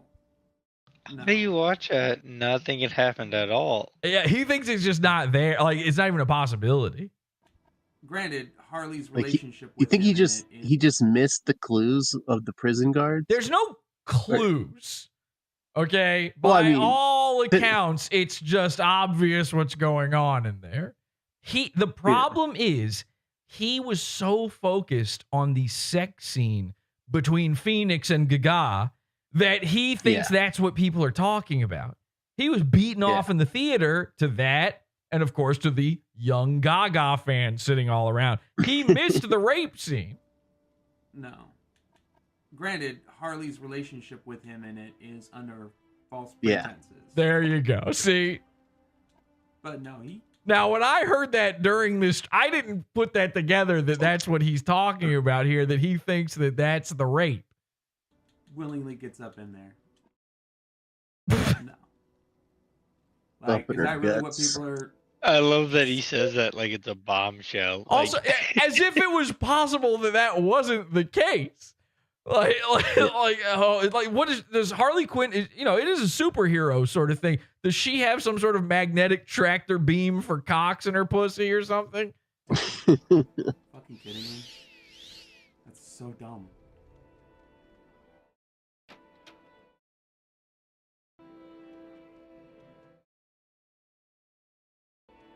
And he's just sitting there thinking about this. He's reading the chat. Like, it's just so stupid. Hey, I cleared out your ghost problem, by the way. So that's so stupid. That's the guy turning on him and saying something mean to him, and now he doesn't know what to do because he was responding to the questions. They said in the chat room, they were like, "Didn't you rape somebody, by the way?" Welcome. And the chat kept typing, whoever this was, they just kept saying over and over again, "Didn't you beat up your mom? What's with the domestic violence charge?" And the only thing he says to this is, "I don't even know what they're talking about." Now, of course, he knows what, even if it's wrong, if it's not his mom, maybe it wasn't domestic violence, it was elder abuse or whatever, he knows what it's referencing. Okay. Fuck them,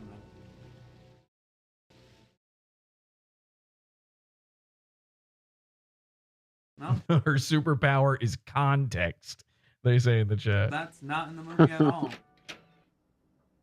There's no roofing. Go watch the fucking film. So I said, is there roofing in the movie? No, there's no roofing. What could they possibly be talking about, Harlan? I wonder. You got the movie Why is mixed that so up with the fucking Blue hard for Room. people? Sit down and actually fucking watch The Acolyte, you know? Sit down and actually watch Book of Boba Fett. Sit down and actually watch Falcon and Winter Soldier. Sit down and actually watch Agatha All Along. All right, you took it too far. Stop fucking listening to fucking retards on the internet. Okay, well, I guess I'll just exit out of this video and also shut down my stream. What the fuck is wrong with you all? Seriously. Jesus fucking shit, Christ. One of the strangest gods to pray to, by the way. Yeah, he's way into Indians. I thought Jesus H. Christ was bad, by the way, but Jesus fucking shit Christ? Fun movie. It's fine. I'm a fan of Piss Christ, personally. Okay, let's not. It's a little uncomfortable. Joker doesn't kill anyone. At least that's uncomfortable. He's like, oh God, he's not killing anybody. What is this? Yuck. Not realistically. It was good.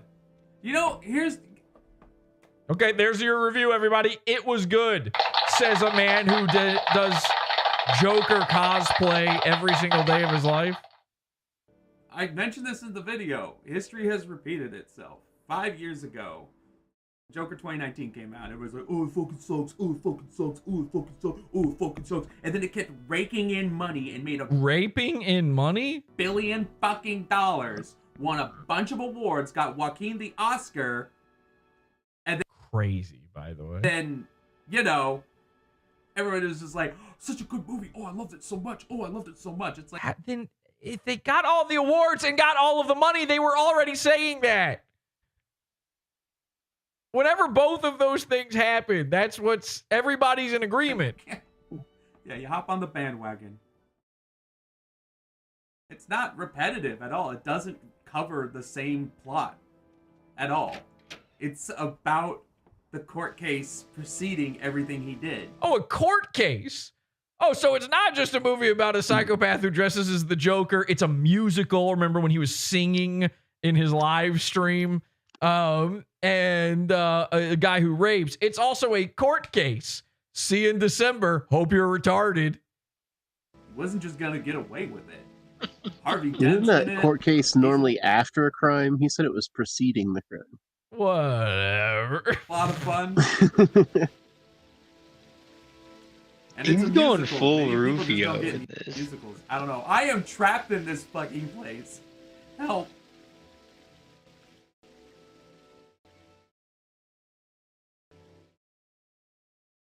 Okay. You've talked to me in real life before. That's cool. So the guy in chat says, I've talked to you in real life before. And Harlan's like, oh, okay. You know, he runs into people all the time, fans and people who want to take pictures with him and stuff. He's like, oh, okay, this is somebody who I know. A lot of people have. A lot of people have. So he clears it up, though. The guy in chat clears up who he is. He says to Harlan, yeah, It's very much a story about a man who is broken, mentally ill, being used and abused by everyone around him and taken advantage of. The guy in chat says, I'm the guy who yelled out, hey, Jesse from Podawful. Hey, Santa Cruz Joker, I know you, man.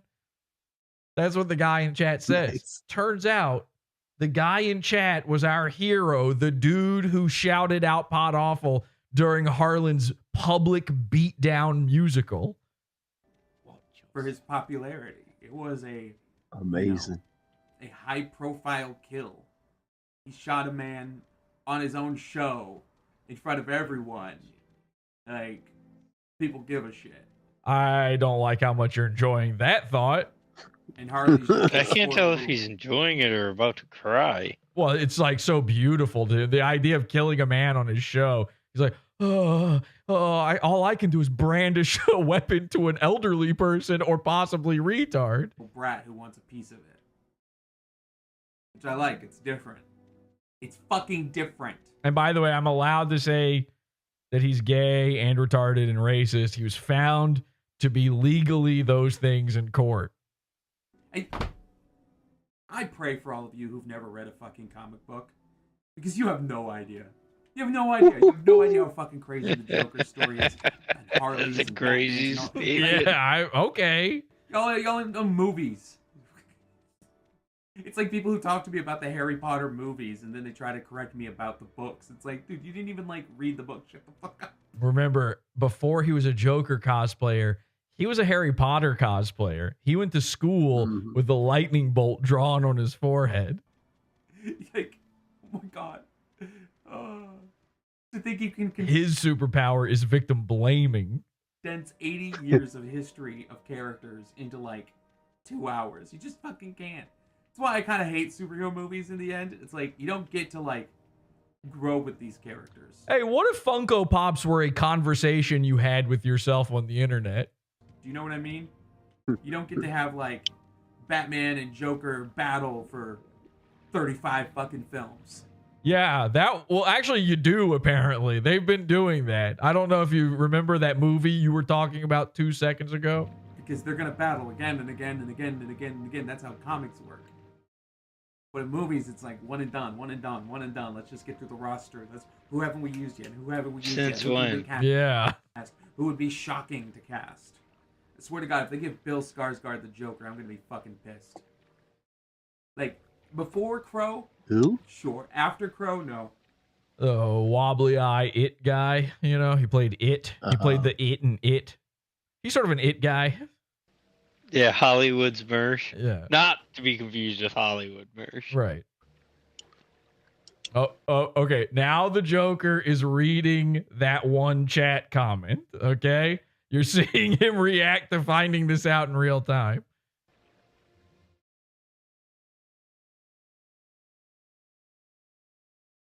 Oh, you were that prick. Cool. Go fuck yourself. Let's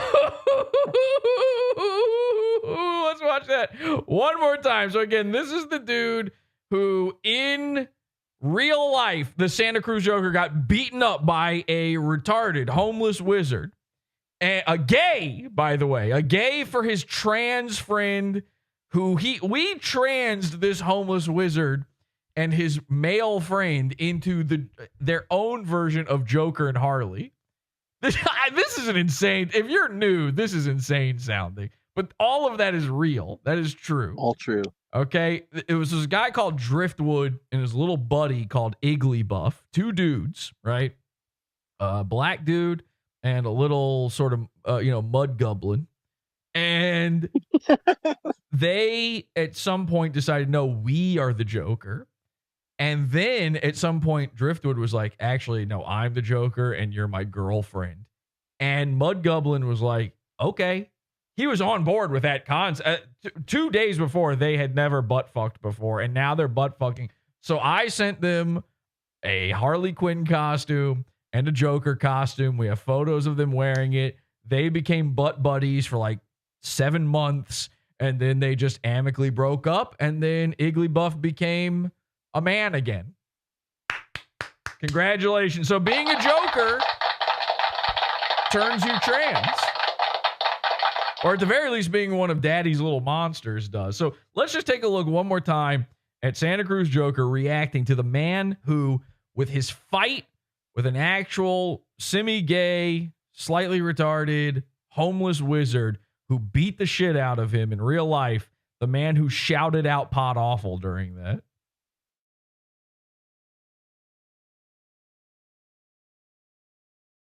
Oh, you were that prick. Cool. Go fuck yourself. Ooh, that little snort there at the end is incredible. That little snort. That is the I'm afraid the bully is about to punch me right in the nose again snort. That's the I can still remember the taste of the inside of my locker. Cool. Go fuck yourself.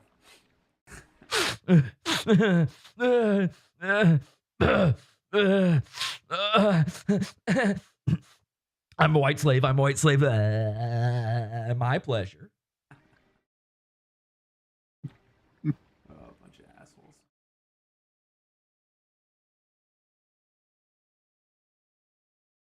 assholes. Now he doesn't know what to do. So the one guy in his chat that he's been talking to for the past 10 minutes, the one guy was like the worst guy it could possibly be. Other than, you know, me, Podawful. Or I guess Batman. You know, the guy you guys keep mentioning, he doesn't even give a shit anymore. Which was true days ago. Days ago, that was still accurate. We hadn't covered the Joker. But when I found out that this monster, this rapist, this pedophile, is beating up his own retarded mother, I'm just going to go ahead and combine those two things now. That way we cover all bases. I had to do something about it. The guy from the live stream that I had to deal with, he doesn't even get... I walked past him the other day, looked right at him. He looked at me and then looked away. He's talking about Driftwood there. He probably didn't recognize you. He's put on another like 100 pounds. Bringing up fucking shit from 10 fucking years ago. 10 years ago? Can somebody do the math on this? I don't remember when it happened, but I want to say 4. Fucking pre-COVID shit. Get a life. I don't think that's true. You're obsessed with me, and you'll never stop being obsessed with me. And yet, I'm still standing. It's cute. I mean, it'd be funny if it wasn't so fucking sad. Let's go say hi to Vivek before we end this. And right there, he decides to end the stream. That was the final straw. And of course, that man was actually me, Jesse, the greatest guy. Podawful's watching you. And I've been all of the people in your chat room for the past like week. Every day, every live stream. I keep sharing. Maybe we should check to make sure he hasn't gone live tonight. He's not live right now, is he? Hang on a second. Let me just open this up and see. I've been sharing links to his show, his streams, every single time he goes live. 43 minutes ago. That was during the show. He was live. Oh my God. What? Yes, an hour ago. Okay. Damn. We missed it. So he might go live again. Maybe we'll wait and see. Maybe a pod after show is in order if that's the case. So yeah, I have been sharing his links every single time. And everybody, here's what I've seen happen. The henchmen have been lazy. They've been stupid. I don't know if maybe they don't remember the Santa Cruz Joker. It's been kind of pathetic because every time I see them show up, here's what they do. They go, happy to be here. They just say happy to be here. And then they never say anything else. Now, I would say that they're just getting banned instantly after that, but he doesn't know what happy to be here means. And also, their comment doesn't disappear. So they're not getting banned. They're just saying that sheepishly and then giving up. He's not going to freak out at happy to be. You want to throw out a Podawful mention or a, hey, how about we try this one, okay? New one. Hey, what's with the elder abuse charge? Hey, how come you're being charged with elder abuse? Don't we kind of want to know about that one? Wouldn't you think? Maybe just a bit.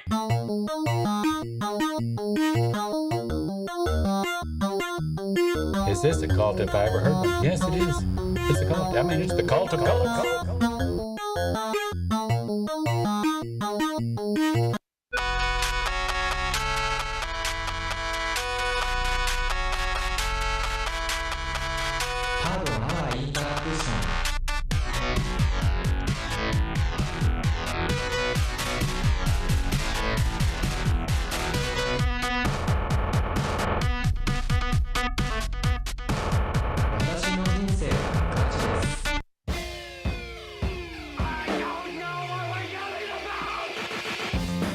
Support the show. Join the Pizza Fund. Podawful.pizza. Pizza.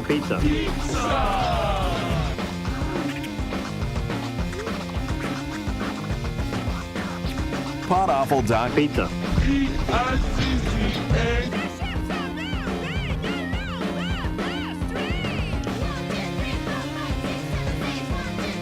All right, join the Discord, podawful.com/cult. And the show is always live. The show is always going. There's always something happening over in the Discord. Podawful.com/cult. You can also call into the show right now by joining that and going into the call-in channel. And join the Pizza Fund, podawful.pizza, and get access to all of our premium content, our after shows, which we, again, might do we'll do an after show if he goes live. Otherwise, I just got this Santa Cruz Joker. I've just got the Joker 2 movie review to do. And basically that's it. We're just going to do the big review because I saw the movie. So if he goes live, maybe we'll go into a pod after show. But we've got tons and tons of after shows, bonus shows, premium content for you to enjoy.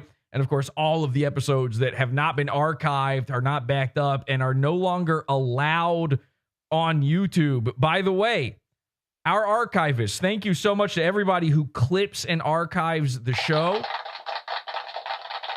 This channel at some point will go down again. I am right now working on potentially getting back one of the channels we've lost. But technically speaking, once those videos go away, they're not allowed on YouTube. Every single person archiving, every single person clipping is taking a risk by doing that. And we need more people to take that risk. You don't have to do anything fancy. You don't have to think, oh, somebody else is doing it. There's no reason for me to do it. Every single re-upload counts. Every single clip counts. Anything put on YouTube, anything that I ever put on YouTube for free, you are allowed to re-upload entirely. You are allowed to monetize it. I don't give a shit.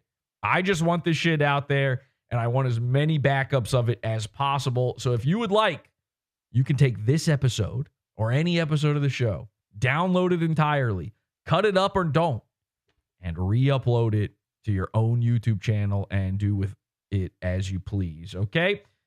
Keep those clips coming. YouTube hates it.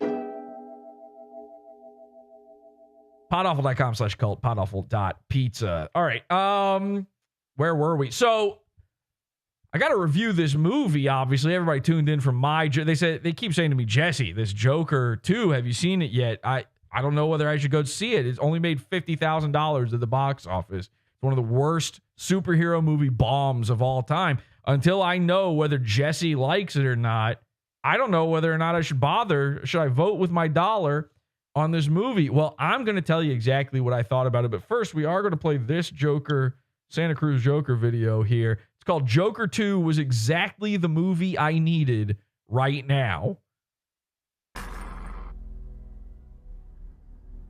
3 months. 3 months since I stopped drinking alcohol.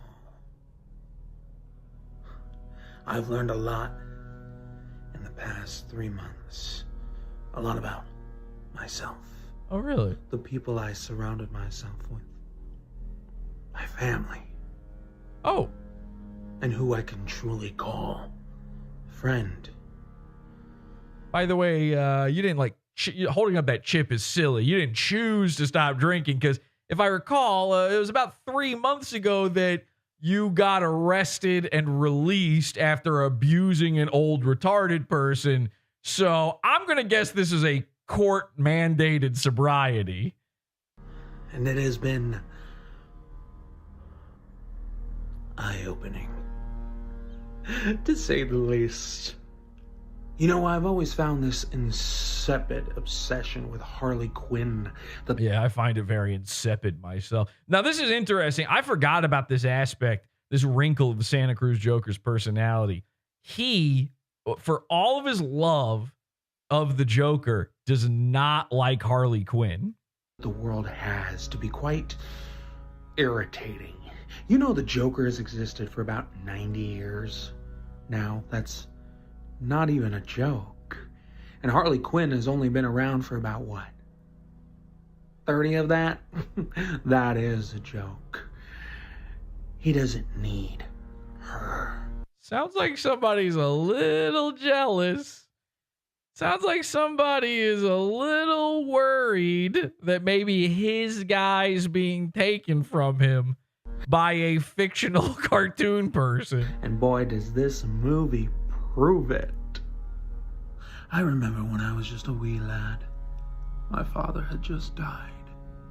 You murdered him. And around that time, the Batman animated series started up. One of the earliest voices I remember is Mark Hamill's Joker. And being terrified, yet enthralled. And then along comes Harley Quinn. Now at first, she was just a glorified henchman. And over Whoa! Hang on a second. I need that clipped. Hang on. That's a couch gag. first, she was just a... Wait, let's get it a little further back. Now at first, she was just a glorified henchman. And over time, she gained... Oh, wait, you know, I got to put this. I'm going to need this later. I just got to do this for myself. Let me put this on the screen here so we can grab this. Quinn. Now at first, she was just a glorified henchman. And over time, she gained... Okay, and by the way, glorified henchman. He's basically describing Lenny. Gained quite the popularity and fan base. And to be fair, Arlene Sorkin really brought her to life in the most sweetest way. May she rest in peace. Tara Strong, however, sounds super fucking annoying as the character. Margot Robbie was lackluster. And why was everyone so obsessed? Why so serious about this gay fucking thing from when you were a kid? Get over Lady Gaga in the press junket. And then you realize... I wonder, why was everyone so obsessed with Lady Gaga? You know, the super famous pop star who's in the Joker movie. I wonder what the... It's exactly the same in the movie. Art imitates life. You see, I think a big problem is a lot of you don't know musicals. You know, and if you do, you've probably seen like High School Musical or whatever other garbage Disney likes to pop out these days. But I'm talking about musicals. You know, it might be 3 hours long, but My Fair Lady is a good musical. Hell, we wouldn't have Stewie Griffin without My Fair Lady. By George, she's got it. That's... Well, you got to think, hell, we wouldn't have Stewie Griffin. The greatest thing that My Fair Lady has contributed to society, Stewie Griffin. That's literally, that whole bit is from that musical. It's really good. Just, you know, pause for some bathroom breaks. And me, I like a jukebox musical. Oh, man. You know he pauses for so many bathroom breaks. He's got to put on those gloves and throw them in the floor when he's done. Things a lot easier. I already know the lyrics, and I can focus more on the story. But I wanted more. I did. I wanted it to be bigger and more bombastic. It's the Joker, after all. Except that's the thing. He's not the Joker. We're going to get into some spoilers now. Okay, let's stop it there. This video, I don't want to spoil it any more than I already have for you. This video got me thinking about something. This is my review of the Joker 2, an INCELebration. Harley Quinn pisses off Santa Cruz Joker for some reason. He doesn't fully state it, but I'm realizing something. He's so laser focused in on the sex scene, which he calls awkward, the sex scene from the Joker movie, the Joker 2 movie, that he's thinking that this is what everyone's talking about with the rape. He's so laser focused in on his hatred for Harley, he can't see the bigger picture. Everybody hates this movie. Almost the only people I've seen give this a good review are Low Res and my friend Ryan. And Ryan likes shit. I don't know what happened with Low Res. Apparently likes the first Joker as well. I don't know what happened with these guys, but they both loved the movie. And I'm not giving my opinion one way or the other just yet. I'll tell you my review in just a second. But Joker hates Harley Quinn, but still loves this movie. I think he's putting himself in the shoes of Harley Quinn when he watches her. I think he wants to be with the Joker. I'm realizing he saw the Joker have sex with Harley Quinn, and it started doing things to him. He was found legally gay in a court of law So it starts doing things to his brain. So how do we break him of this? He's doing a pretty good job. He's staying sober for 3 months, allegedly. He's trying to stay out of trouble. He's trying not to respond to Podawful, which we'll see what happens after this episode. We'll see if he responds to this episode existing, because he has now been exposed as a, boom, elder beater. So the worst thing on the Joker's resume, big cartoon bombs on a spring that comes out from his jacket somehow, pretty low on the list. You know, a giant smiling rubber duck in the city's water supply. Okay, I'm not even sure how that's villainy, really. Strange, odd prank. Please don't do it. But yeah, I'm going to put punching your mom at the top of the list for sure. Number 1 with a bullet. So I'm realizing we need to calm this guy down and make sure we need everybody safe in Santa Cruz from this guy's tactics. Because if he's willing to beat up his own mom, who knows what's next on the list? Who knows what might happen to him? What dark, evil things might happen after that? I am the Santa Cruz Batman. I am here to save the city. I am vengeance. I am the knight. I'm not the hero that this city deserves, but I'm the one it needs right now. And I am willing to do this. I'm willing to give Joker what he needs. Now, part of my review, this is a slight spoiler, but in the new Joker movie, the Joker is trying to right his wrongs. He's trying to make up for what he did wrong. He understands that killing is wrong. He understands he did the wrong thing. And after having sex with Harley, he gives up being the Joker.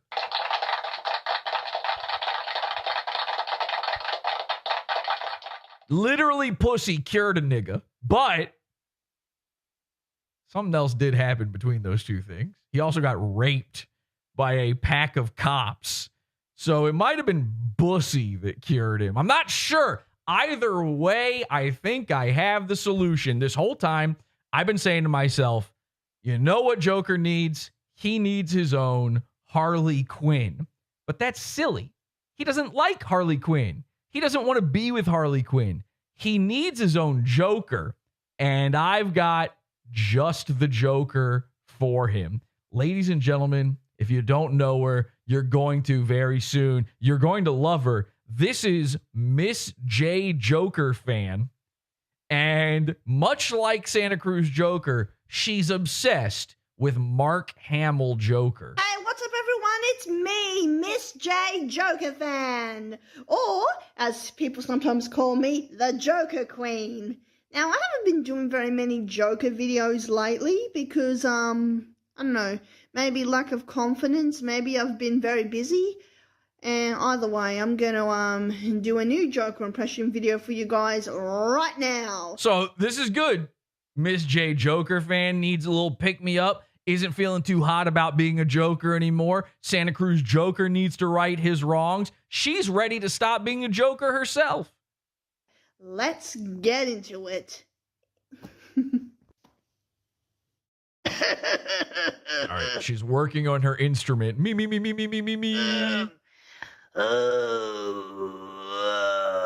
Okay, that's how you get that Joker sound. You think she can't gobble knob better than mom? Here we go. I mean, I would be careful of them teeth. She got a grill like half me, half Mersh. I might just do the laugh here.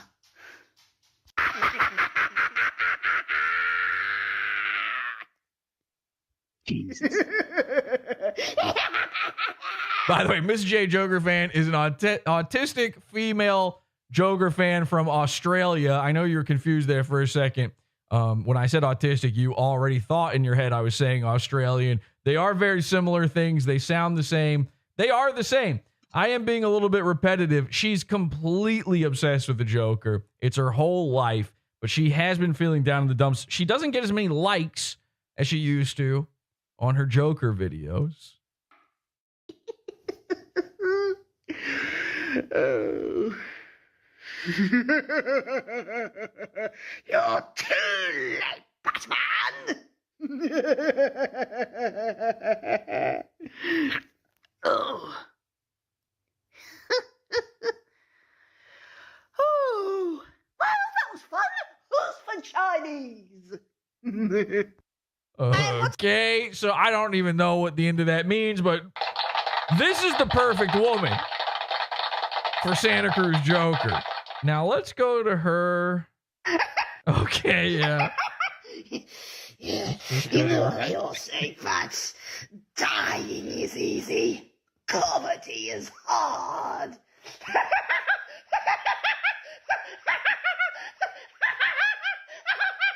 So that just starts auto playing when you go to her channel. You know you're in for a good time.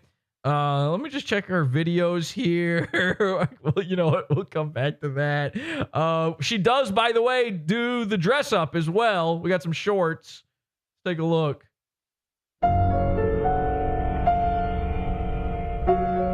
Ooh, maybe don't do this close. No. Oh, maybe. You know what? Save that one for your betrothed, your Mr. J Joker fan.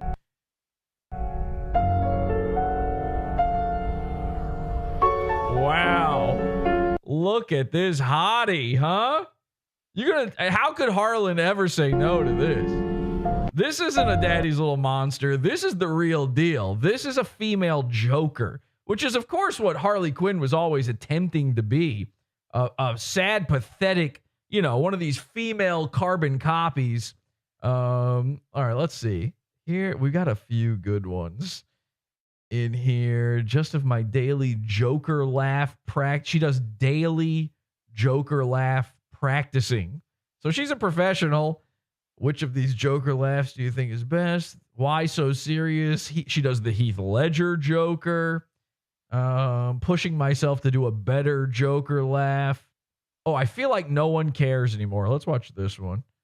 I think this is the one.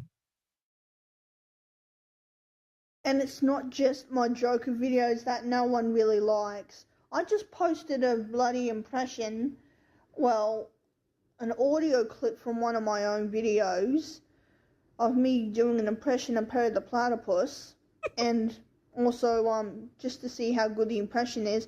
And guess what? Not a single fucking person has put a like on that video or comment.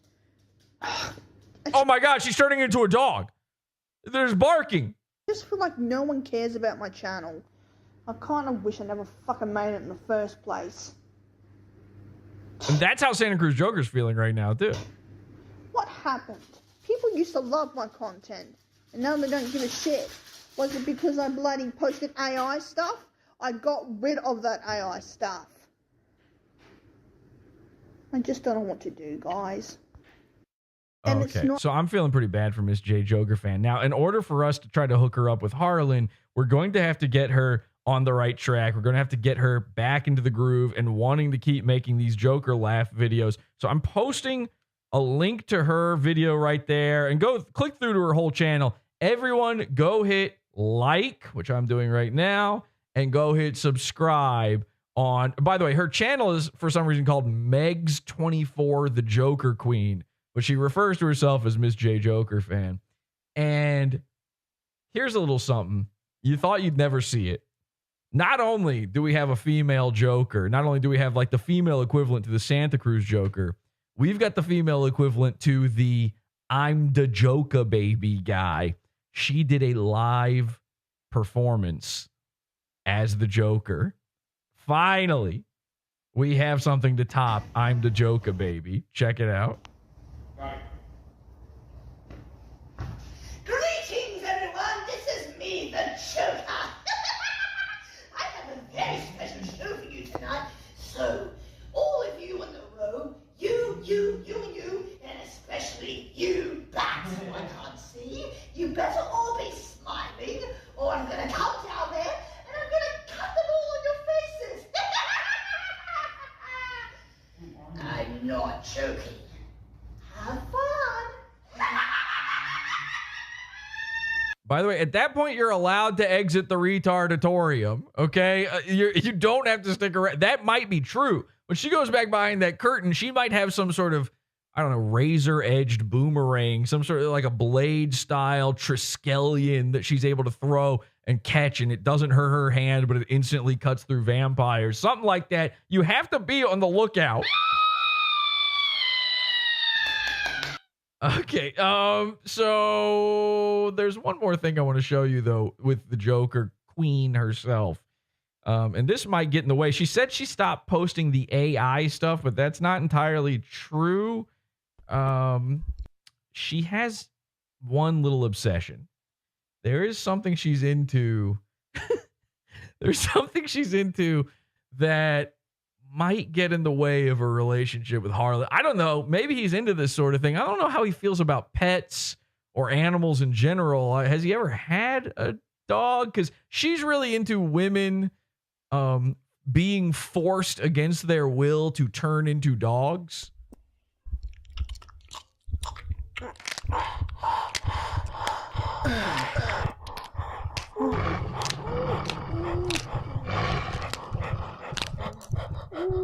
Yeah, so this is AI that she's using to make this woman turn into a dog, but it's her making all the sounds. And this isn't like the only time she does this.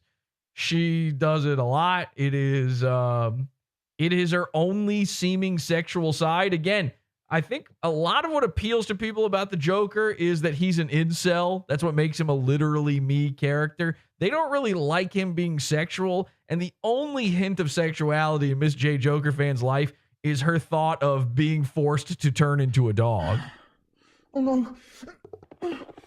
Which apparently involves farting. Just ripping a fat one.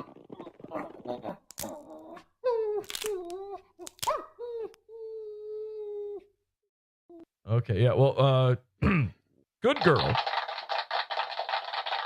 Good girl. So I'm thinking, like, how do we get them hooked up? How do we make this happen? I think we need to get them both in the honk posting chat on Facebook. Maybe if they both go searching for Clussy at the same time, it'll just sort of be, dear God will work his magic and it'll be Kismet. They'll find each other. Dog, ugh, another fur. No. Not a furry. We got to be clear. Miss J Joker fan is not a furry. She is simply into the idea of forceful transformations into a dog. It's painful. It hurts. You're not choosing to do it. She wants it to happen, but she's not choosing it. In fact, her power is not consent. That's her superpower. This isn't very closeted, says Bisec in the chat room. Well, no, I guess not. Okay, let's just check in with Joker, make sure he's not live, and then I will give my review. Okay, he's not live. So what? Yeah. What do they call that profession where like some dude like bangs some blocks together and it makes creepy sounds for sound effects? Foley artist. That's what she needs to get into. She needs to become a Foley artist. Yeah, she could really rip ass. I mean, I bet she can make her ass make all sorts of sounds, not just dog transformation sounds and also dogs barking, which if you didn't understand, the dog barking sound actually came from her ass. She's incredible. She truly is incredible. She's the perfect woman for Santa Cruz Joker. All right, it's time for my Joker review. This is what Truck Bitch is here. Hi, Jex. Did you have something you wanted to add to the festivities? I'm just shocked by how far people can take this Joker thing.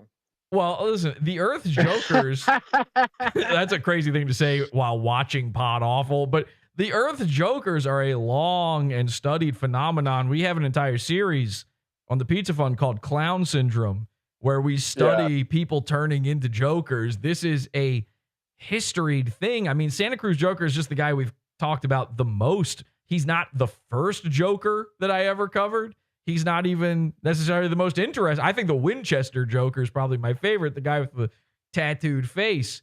What was it? What was the Cringe versus Cringe where I did a Joker? Was it Joker versus Deadpool? Yeah, it was Joker. We didn't have the term Earth's Jokers yet. We called them Joker guys versus Deadpool guys. Who's more cringe? And I don't remember who won, but it's Joker. The correct answer is Joker guys. And by the way, that's a close fight. That's a real close fight. But I think the Joker guys outnumber the Deadpool guys by a margin of 4-1. I'll say Go ahead. I'll say that. I'm I don't know. Dirk's all right though. not even at the risk of sounding gay, because I will sound gay, but I'm no. Of course, you stranger can't help it. I'm no stranger to conventions or the realm of Batman. I think you're no stranger to the unconventional. Okay, yeah, okay. Because of the gay stuff that you do. You're a gay guy. Oh, yeah, of course, yeah. But I don't know how many conventions you've been to, but the ones I've been in, or 3. been to the. Okay. And they were Been to all the- on camera for Podawful. That's the only reason I went. All right. Not even to enjoy it a little bit. No, I didn't enjoy it at all. It sucked. It was like I thought I would enjoy it, and it was bad. I didn't go. The first time I went was not to make fun of it. It was to be like, I wonder if I can go to this thing for free, and I could. I got to go to New York Comic-Con for free 3 times. I never paid. I went 3 times. The first time, I just told them I was press, and when they asked me what publication I worked for, I said Podawful. And Podawful it magazine. worked. Yeah. No, they knew it was a podcast. This was like 2011 or something, maybe 2010. So like, they didn't even know what a podcast was. They were like, "Oh, okay, you got a show and people listen to it. All right, sure, yeah, you can come for free." And they gave me a pass, and then it worked again the next year. And then I didn't try to go again. And then years later, I went again with David Ray Martinez, the old co-host of the show, who's a big black guy, and he's a little nerdy, but he doesn't want to go to that shit either. He just thinks that's, to him, a Comic-Con is like, a 90s Chick-fil-A. It's just a white people convention. Of course, in New York, that's not true.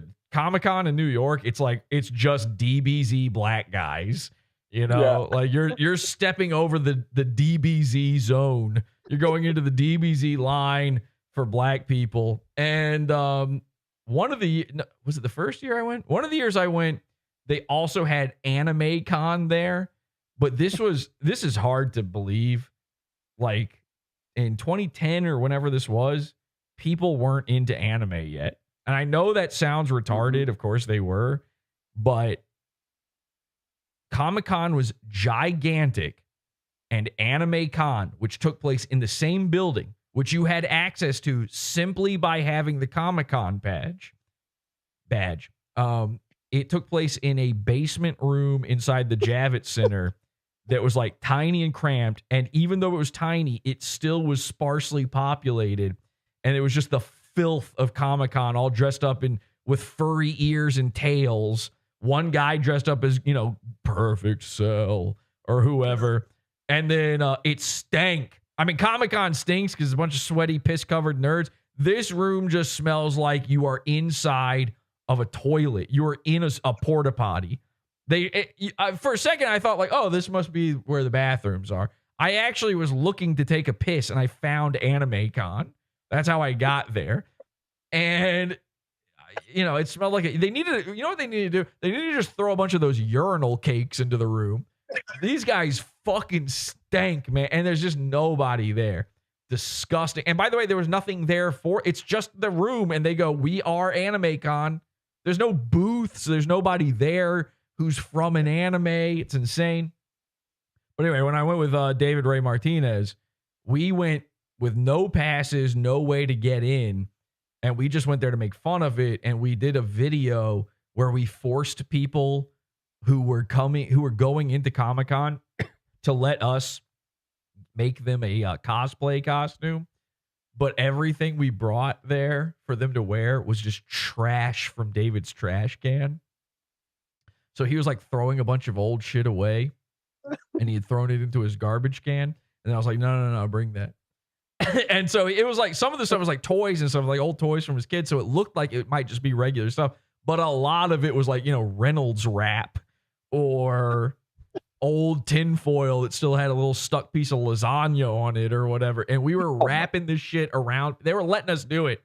And we were standing in front of this big sign that said, "Cosplay is not consent."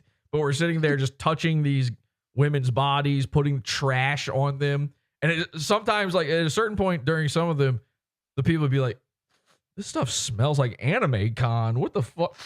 What is this? What are you putting on me?" And we were like, "Oh yeah, no, this is garbage from his garbage can." They start slowly taking it off, but some of them just wore it around the entire convention. And then while we were there, two guys, we packed up. We were going to stop filming for the day. And two guys walk out and they're like, hey, we're not coming back. You want these? Just in that instant, hand it to us. And we walked around the convention for like maybe 20 minutes. And it only took that long because it's so crowded in there. So you couldn't move. And we're like looking at each other like, what are we doing in here? Like, we're old men. This was 10 years ago, by the way. We're old men. This is gay and insane. So anyway, you're saying you go to this gay, insane thing for fun? No. Yeah, thanks for all that preamble. Yes. Well, I had to say all that to set up the part where I just accuse you of being gay for going, even though I went 3 times. Yeah, I really appreciate it. No, I've been to a handful. You know, I don't go. Oh yeah. I'll say the frequency has gone down. Oh yeah, it has. Come on, you got to be proud of that. Come on. But all I wanted to say is you're talking about the Deadpool Joker thing. You go to these conventions, you're running into Jokers and Deadpools left and right. Oh, of course. The Deadpools will make you want to put a bullet in your brain like within 15 minutes. Well, this again, we have a whole episode. I don't know if this is on the Pizza Fun. I should get it on there. It's a great episode. This whole episode of Cringe versus Cringe where we talk about this. And the reason is, for some reason, when a guy becomes an Earth's Joker or when a guy puts on a Deadpool costume, he's not just wearing a costume. He needs to become he all of a sudden is a method actor. You know, he's Jim Carrey. He wants you to call him Andy while he's on set. He's not breaking character. He's jumping into people's photo. And the real explanation for it is you get to be an asshole. You just get to be an asshole publicly, and everyone has to politely play along with you. And it's the perfect excuse to be how you really want. Well, no, you're being the dude you dream. Like those guys in the Deadpool costumes, in their head, they're like, I'm exactly like Ryan Reynolds. I'm so funny. Of course, like they never talk. For some reason, the Deadpool, for those of you who are not nerds, Deadpool is known as the merc with the mouth because he says funny things. But all the Deadpool guys, they're nerds. So they've got this mask on. They feel invincible.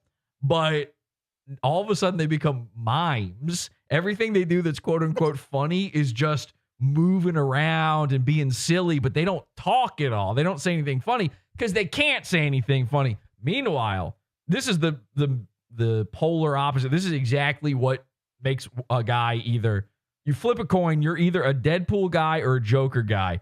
And it's all riding on whether or not you think you can say funny stuff out loud.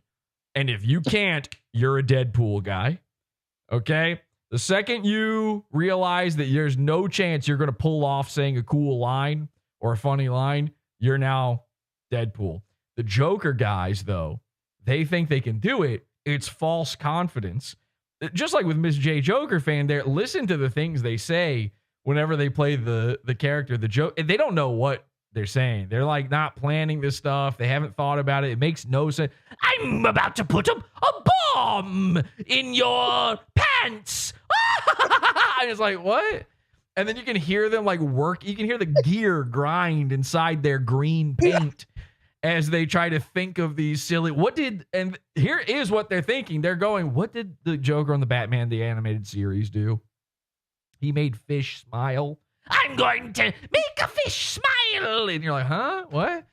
What are you even talking about? You don't know what he's up to? So that's a Joker guy. That's a Deadpool guy. And you're which one of those are you, truck bitch? I'm not going to say one way or the other. I will say this. Not going to say? That means Deadpool guy. Not saying means Deadpool guy. Not saying means Deadpool guy. Not saying means Deadpool guy. I'll say this. I've dressed up as one of them one time in my whole life. Deadpool. Wrong. Really? 2010 Halloween party. You are one of the Earth's Jokers? But one day. Makes so much sense. Can I? All right. You know what? We're going to derail here. We're going to get to my Joker review, everybody. Listen. We need to tell this story on the show now. Okay. A crazy thing happened today. A crazy thing happened today. In fact, we might have to show. All right, you know what? We're going to do this.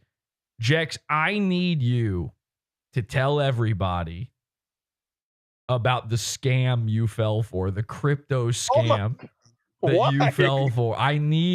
People need to know about this. Remember, do you guys remember when Trunk and Musk had their Twitter space together? Okay. Oh my God. Trump and Elon did a Twitter space to announce that they're friends or something. I don't know what the fuck it was. I listened to the whole thing. I have no clue what it was about. But Trump came back to Twitter. And this was big. I mean, millions and millions of people listened in on this or heard it after the fact. And of course, there were all of these people who were stealing it and streaming it to YouTube or re-uploading it to YouTube to get clicks. And Jex, you, as a gay guy who goes to anime conventions or whatever the fuck you were talking about a minute ago, you decided to watch it on one of these YouTube videos. But I think you thought you were watching the original, right? Like, you didn't know this was a re-upload. This is like the crucifixion of myself. Can you please say the thing that I'm saying?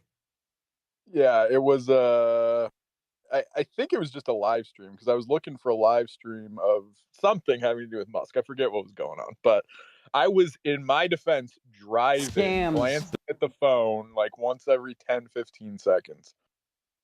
And Elon Musk is on stage and he's talking about crypto. He's not on stage. Oh my God, he's on stage. There was a visual. Yes! This is from... You thought you were listening to the Twitter space, though. Why would there be a visual component to that? Exactly. When you really break it all down and, put two brain cells together, it's really shocking. All right, so here's what Jex did. Jex is so stupid that he was listening to a Twitter space. A video comes up. Elon Musk is prancing around, and Elon Musk says directly to Jex, by the way, he's talking to him. He says... He says, Tesla, if you invest in Tesla right now, we will double everybody's crypto. No, it wasn't even investing. It was, here's a code in the top right corner. If you scan that and send like some crypto amount, we'll double your crypto. I should have known right there. So double your crypto is not, you can't double everyone's crypto. That's not an option. Well, what he said is, I will double your crypto any amount. Jex is calling up his dad going, dude, Elon's about to double our crypto. He's falling for this. He was going to do the scam. And he didn't realize this was an AI guy. Okay. Yeah, well, there's another part to this. Okay, go ahead. Corridor Digital. No, I'm going to play that. So let me set that part up. I'm showing. Why? What? I didn't know you were doing that. Yes, you did. All right, you're retarded for falling for that. All right. So the last episode of the show, we had this whole episode where I revealed that the man behind the scenes, pulling the strings of Podawful, is a fellow by the name of Dr. Igor Chelankian. And Dr. Egon has been funding my show for a long time, but I had become worried about him because in the past year, although he's still sending payments, I haven't spoken to him in a while. And he started a YouTube channel, and people all over YouTube are telling me that Dr. Egon has been replaced by AI. And we get into this big conversation about AI and people being replaced by AI and about how you can they've got things now where not only can you clone somebody's voice with AI, but you can make their mouth move with lip sync, and it's free and it takes 2 seconds to do it. And all this stuff comes up today, just hours ago. Corridor Digital, a YouTube channel with millions of subscribers, released this video right here. Scams. There's no question scams are becoming more and more sophisticated. Generative AI amplifying the threat of disinformation. Thieves can use AI to do voice. This is weeks ago what happened to Jex, by the way, and years ago with me. Cloning and create deepfake videos. The experts say it's time for a wake-up call. These days, with visual effects becoming... Now, do you see anything odd here with this? Easier and easier to do. More and more people are using it to try to scam your grandma, grandpa, or just regular old mom and dad. By the way, your grandma and grandpa or Jex a 28-year-old man. To giving them money. So in this episode, we're going to show you. Okay. If you've never watched Corridor Digital before, maybe you don't understand what you're looking at here, but every single comment is pissed at them. I mean, these dudes are freaked out in the chat because the screen looks bizarrely red and the background looks bizarrely bluish green. Remind you of anything? Hello? Where have I seen this? Now, I've been getting all this shit for my setup where I'm now red and everything's blue behind. I love it, by the way, but it pisses people off. And now I'm finally figuring out what pisses them off about it. The thing that pisses them off is that they think their phones and computers are broken. And I know that because Corridor Digital's comment section, it's just people going, how much red would you like? Corridor Crew, yes. Corridor Crew, time to upload a new video. The colorblind guy uploading it, red. AI images have too much contrast. They're quoting the video. Uploads video with insane contrast and 300% saturation. And there's a bunch of people. So I'm watching the video, and legitimately, my first thought is, oh, that's a new look for these guys. Looks familiar. And then I just go, cool. Hey, it's catching on. People are doing this now. They're doing the red foreground, bluish background thing, blue-green background thing. And so I thought, this looks rad. This is what I want, these things to look like. Is the stream still good? I'm getting all these little warnings from YouTube out of nowhere for no reason. So I think it looks cool. And then everybody in the comment section is like, I had to fucking check my monitor. I had to turn my phone off. I had to go to my laptop and make sure. Why does your video? They're freaking out. I didn't realize this, but apparently human beings are just bulls, where seeing the color red legitimately angers them. Now, I thought they were doing this on purpose, and I still kind of do. I feel like they were just trying something, because to me, this doesn't look like color correction problems. And by the way, these guys are VFX artists. You can't accidentally do this. I will say that they've been uploading some videos lately, though, where clearly a new guy is editing, and it's bizarre. So maybe. But I go to the comment section, and they've got a comment at the top where it says, not sure what happened to the color of this video. We'll get it swapped tomorrow once people are back in office. In the meantime, enjoy the extra trippy version. Wait, they actually know? Now, two things. One, they're claiming now because everybody's mad. People are pissed. This is like, when Mersh is like, okay, crank up the red a little bit more. And he's freaking out. All these people are freaking out at me over remember when I first came back for Season Ephemera Obscura and everyone lost their minds about the red? Yep. And one guy is like, this is the best the lighting's ever been. Please keep it. And then everybody else is autistic about it and pissed about it. So they're trying to save face. They're like, oh, yeah, it was a problem, an accident. By the way, turns out if you have millions of subscribers, you're allowed to re-upload without losing anything. That's what they're saying. They're able to swap their video out. You don't get to do that. I've never been able to do that. Because imagine the kind of chaos, the kind of havoc you could cause by doing something like that, where you put up a video, it gets millions of views, and then the next day you swap it out for like, hey, if you watch this, you're a gay guy who drinks cum, and that's just the entire video. And there's all these people commenting on it, where you said in the original video, you said, hey, comment down below with your real name and address. And so there's just millions of people who are commenting on the I drink cum video. So yeah, again, it's this, this two-tiered system on YouTube, but not the point. Just an interesting little factoid on this. So I'm watching this. I'm like, that's kind of interesting.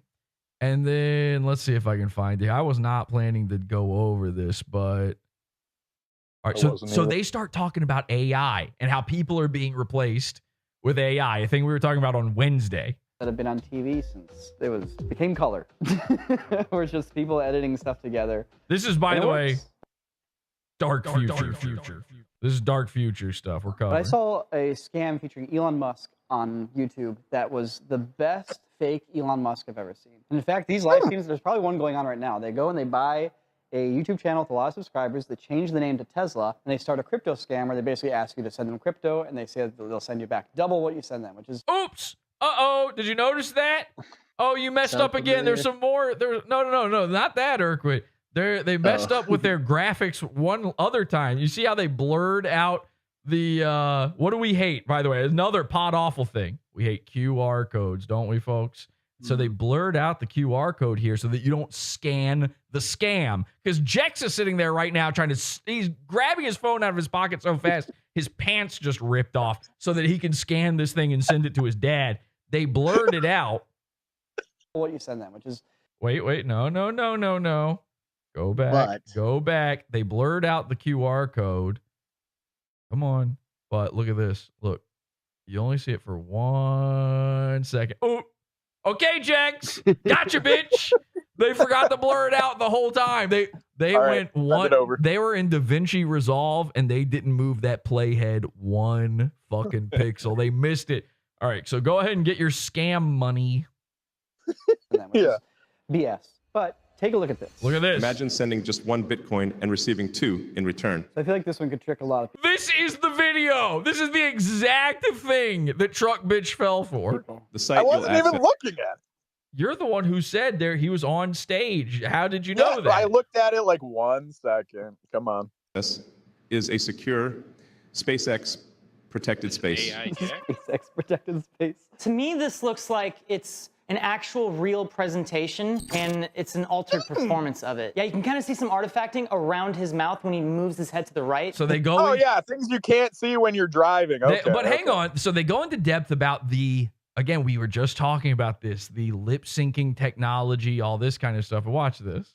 You can really see it over the background. You start getting some glitches. What looks good to you guys? Well, I mean, the convincing aspect of it is the fact that it's on a channel called Tesla. I'd say like 97% of the image is original and real. The only thing that's being augmented here is just the mouth. And you can kind of tell when you're really looking at it, it's like the teeth and the lips kind of look weird. And the black values of the inside of his mouth are real dark. Yeah, classic compositing. What they're doing here is, as we mentioned, AI voice is very easy to replicate. They've written it out, and it's then turning that text into Elon Musk's voice. Which we know all too well about. And they're using something called Wave to Lip. And Wave to Lip lets you feed audio and take a video. I've used that myself. Face, and it just animates the mouth to match that audio. It doesn't manipulate anything else. So in this case, all they're doing is they're changing the lip sync to match the generated audio of these new words that are being spoken in the voice of Elon Musk. Very clever, very devious, but there's some very clear giveaways. So they're gonna, now the nice thing about this video is, you know, they say at the beginning, this is sort of a video for old idiots, like extremely old, like octogenarians. They show this really sad video. You know, my dad is almost 80, and they show this sad video where it's these old folks sitting around on their couch watching YouTube on the TV, as they do, and they're watching an AI video of Barron Trump singing about his dad. My dad is the greatest president that ever lived, and they think it's real. And their, you know, grandson or whoever who's filming them, which is this is, by the way, the same type of crime as like filming Terry Schiavo on her deathbed, which, by the way, was just her regular bed. This is the, you know, this is the kind of thing where you're not. I one time, you know what? This is true. I learned this lesson myself the hard way. I one time made this video. I was with my dad on. I went to visit him on vacation one year. This is probably fucking 14 years ago or something now. And I thought, I came up with this idea. Wouldn't it be so funny to film my dad and ask him about some modern thing that he doesn't know about and just get him to say, and I did this whole video. I mean, this is a long time ago. I think people have actually done this video since then, and I never released it. But it was, I just showed him pictures of Pokemon. And I was like, name this Pokemon. There's no way he would ever, he doesn't even know who Pikachu is, you know? And I told him beforehand, I was like, obviously you don't know the name. If you somehow do, say it. but just make up a name. So it makes him look dumb. And I'm watching the footage back. I'm like, what am I doing? Like, I'm just making my dad look dumb for being old. Like, he's not a child is dumb for knowing the Pokemon. He's not dumb. So I've never done anything with the footage, never put it out there. Filming your grandparents believing in AI Barron Trump and his magical little song is elder abuse on the level of Harlandale Absher. You should be able to be put in jail for it unless you're found legally retarded. So when grandma falls for the Elon Musk scam, that's fine. The grandma at the beginning of this video goes, but that's him. That's a picture of him. And their grandson's like, yeah, grandma, yeah, it is. Fucking retard. You stupid bitch. And they start poking her in the fucking head. Now that's mean with grandma.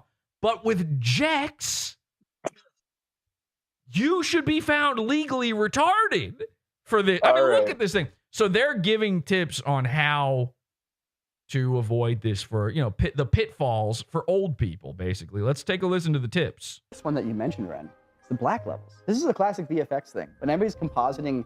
Yeah, who's that Pokemon? Yes, I was doing who's that. I essentially did who's that Pokemon with my dad. I swear to God, like years later, I saw somebody do this exact bit.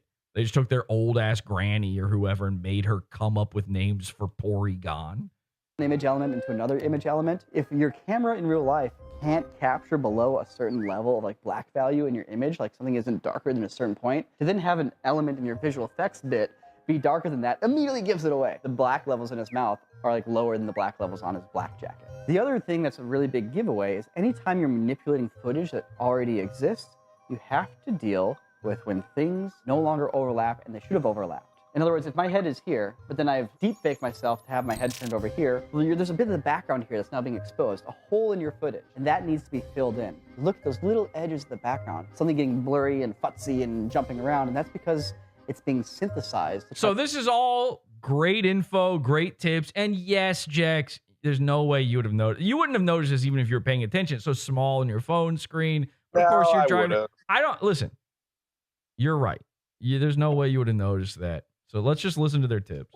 To fill in a spot where that data was missing. That's something that you really want to look for. The biggest tell when it comes to deep faked faces is body language versus spoken language. We all have linked things that we do. Like when I talk, my hands move and they move on a certain beat, right? Like they are at the punctuation of my syllables and my head goes down when I say my words. When you look at Elon's body language and when he's talking... And you wouldn't have noticed that while driving. They don't line up. And the biggest thing you can tell is when he breathes in.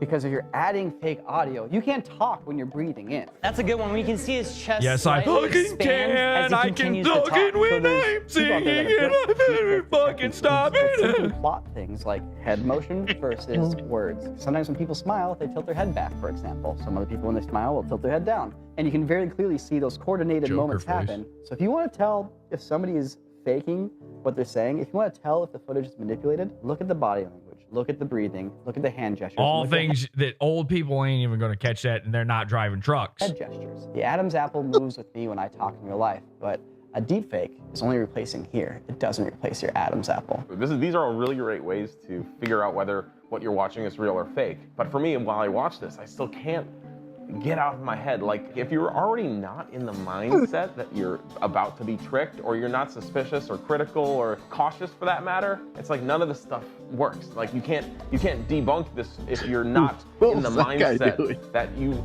could be being tricked. Anytime someone's wanting money. Listen, I think they're arguing in your favor here, Jex. I think that's what I'm saying. That's the whole reason I was trying to bring it up in the first place. This makes you look good. This makes you look good.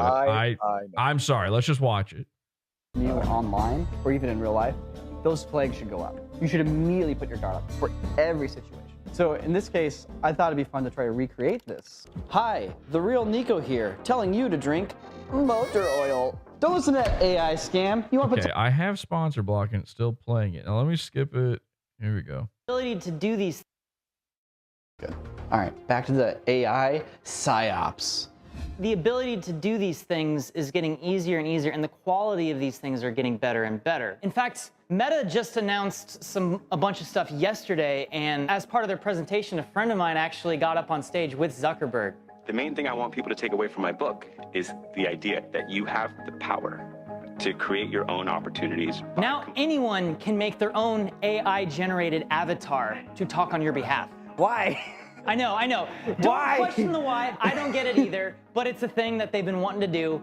So yeah, this is an example of a live interaction. This is gonna take that to the level of like, but I was talking with him. The difference between this and what we were showing with Elon Musk is that it's not working with a pre-existing video. It's actually generating all of it from scratch. So you're not gonna see those same type of artifacts where it's like, oh, the words and the lip motion don't really match up with the characteristics of the rest of the shot. Yeah, the body language would theoretically align now with the words, but when you're doing a full synthesis like this, it's just simple as being like, well, can you show me the back of your head? And it's like, well, no. Or even just like turn your head to the side once and then back and then to the side again, and does the ear look the same both times? Wait, does this shirt say "It Zuck Nut Night"?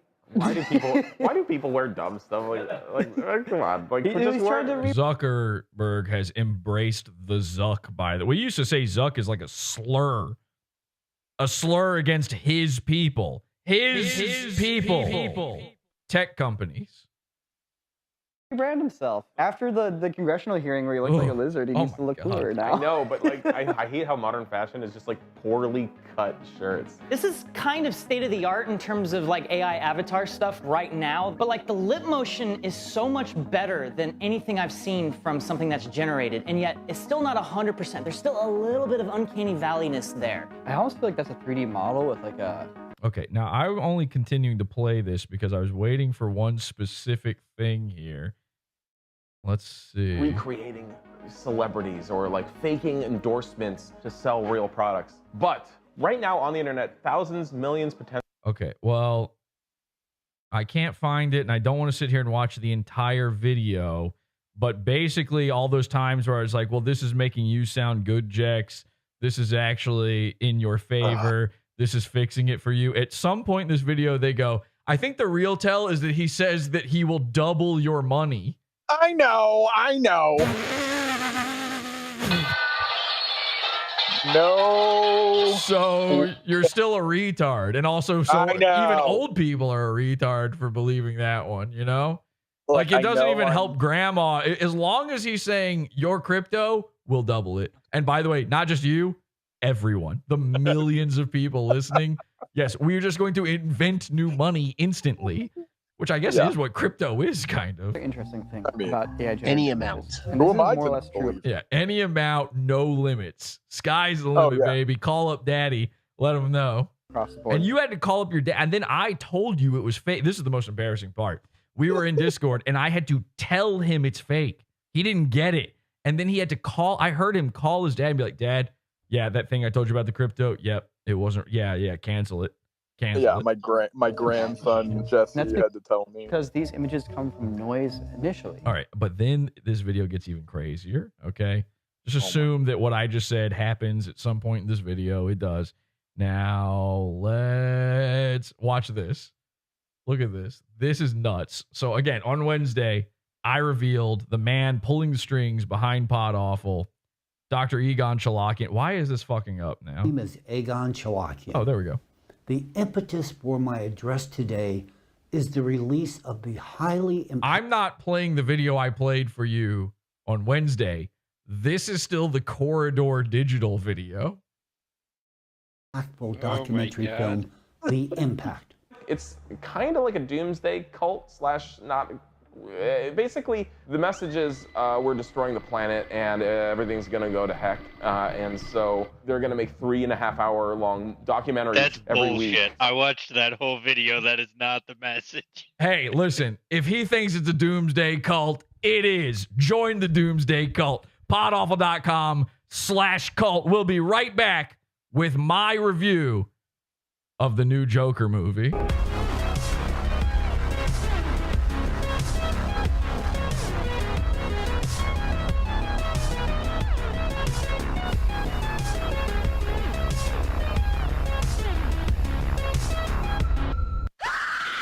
God entered my body like a body my same size.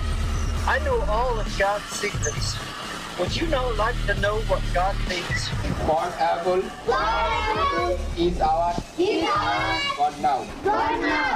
And I do see non-stop visions from God.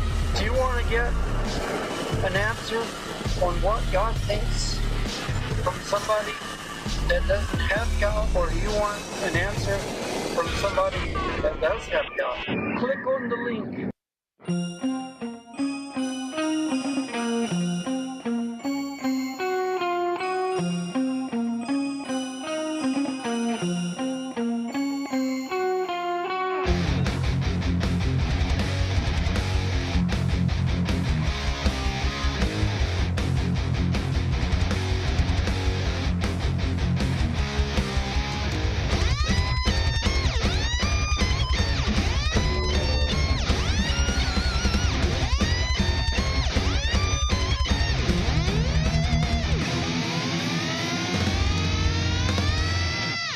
All right, and we are back. Again, join the Pizza Fund, Podawful.pizza, join the cult, Podawful.com/cult, and now is the time for my review of The Joker, Folie à Deux.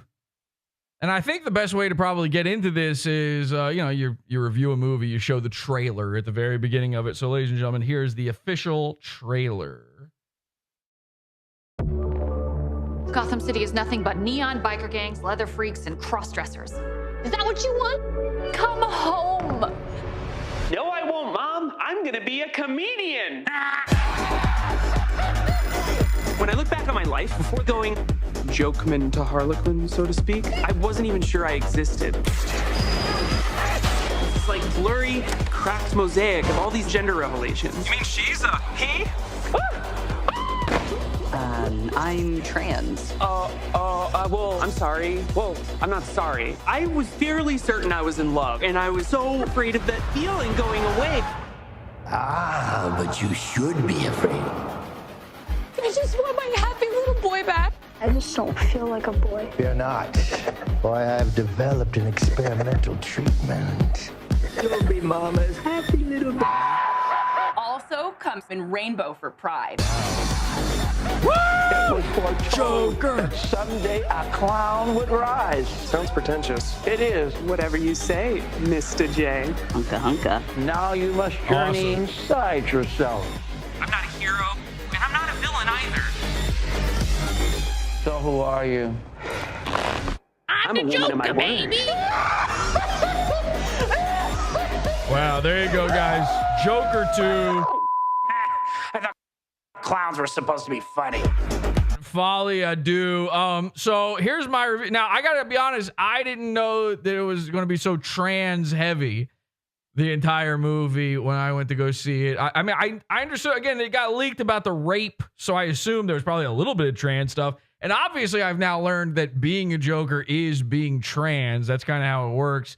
Also, I've always suspected Lady Gaga, probably. It just seemed like, I'm not doing any transvestigations, the shoulder hip, ratio or anything like that. But if she's tucking something, I ain't going to be surprised. Like, she always came off as a drag queen or something. I don't know. But anyway, I would give it, 3.5 out of 5 stars. So yeah, it's pretty good. That's the movie I watched. Oh, by the way, I was thinking about this. When did Joker come out? 2019 is when the first one came out. When I did my review of the first movie, which I never watched, but I did a review on that movie.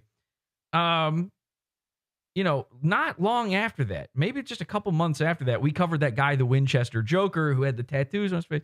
And in that episode, I did a parody, the first guy to ever do this, of Poker Face by Lady Gaga, called Joker Face, and made it about nobody had done that before, which was crazy. I sort of predicted that Lady Gaga was going to be in the Joker, so I thought it was appropriate. With the first movie, it wasn't a musical. With my second review here, the movies are musical. We should probably make this one a musical too. So let's bring back Joker Face. Ladies and gentlemen, here it is to play us out. Joker face about the Santa Cruz Joker this time. I've slightly altered the lyrics. This is a new version of the song. Pray I don't alter it any further. Okay, check it out. Joker face. It's a musical. This is a musical episode. Okay. He beats up his mom. My mama. My mama. I want a Joker like Joaquin in the movies. Makeup, let me wear it. Beat my mommy, shooting sprees. Locked in institutions, getting raped while behind bars. After I am freed, tell them how I got these scars. I just got raped, showing them my scars. I just got raped, showing them my scars. Can't see my, no you can't see my Joker face. Legally, I'm retarded. Can't see my, no you can't see my Joker face. Legally, I'm retarded. Joker face, my Joker face. Joker face, my Joker face. All right, and let's check to see if Santa Cruz Joker's live here real quick. Has he gone live? Not live. All right, ladies and gentlemen, there's the program for you. I just want to say this real quick. I have not ever actually seen the first Joker movie. I've never watched it. I will never see the second Joker movie. That shit is gay and retarded. Honestly, the first movie is just a ripoff of much, much better movies, and not just the Scorsese obvious ones. Taking an IP that has existed for as long as Santa Cruz Joker was talking about, almost 100 years or whatever, and that's not even a joke. Taking that and just trying to put a coat of clown paint over top of the king of comedy. And by the way, Black Swan. Remember the Natalie Portman movie, Black Swan? A lot of similarities there, too. The point is, that movie stinks and is retarded. Okay? And I don't care who liked it. I don't care why you liked it, because I know why you liked it. You liked it because that character was a literally me character. If you enjoy that movie, you're sitting there having Joker thoughts, and you are a murderer. You are a mom beater, as far as I'm concerned. You're a freak. You're a weird little loser. And I'm talking about even the tiniest little bit of entertainment value you got out of that is insane to me. Because again, you could just watch all of those entertaining parts in much, much better films. What you really like are modern visuals. And in that regard, you are also declared legally retarded. The reason that all of these losers are freaking out about Joker 2 is because the director of the movie didn't want to make it. And when he was forced to do it because he'd signed a contract, which kind of your fault, by the way. You're kind of gay for getting all mad about having to do a thing you signed up for. In every regard, from every angle, everyone involved with this project, from fans to the creators themselves, are kind of dumb. And I cannot believe we live in a world where everyone liked a movie that was so bad, so much, that they forced a guy who said he would do it to make another one, and then he hired Lady Gaga to shit all over it. Everybody's saying that this new movie is just making fun of the literally me guys.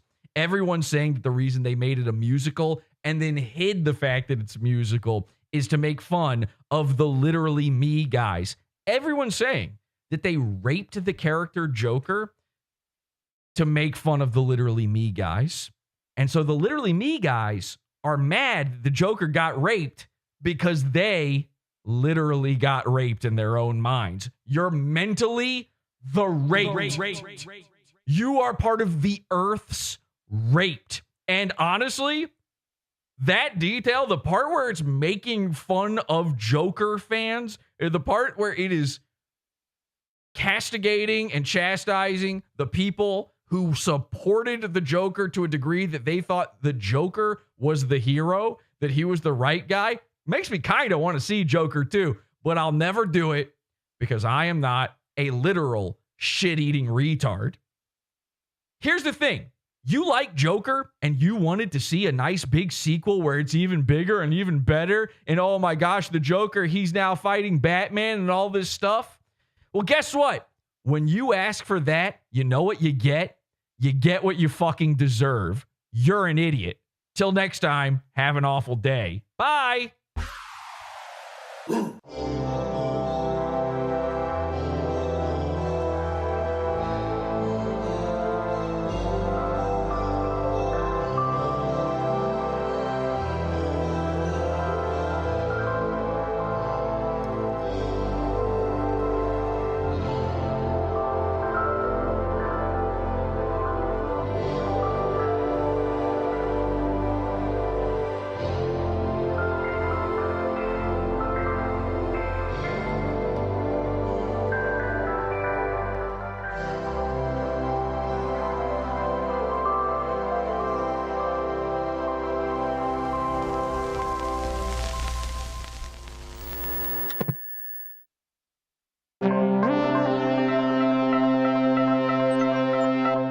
And by the way, I made this episode because I hate you.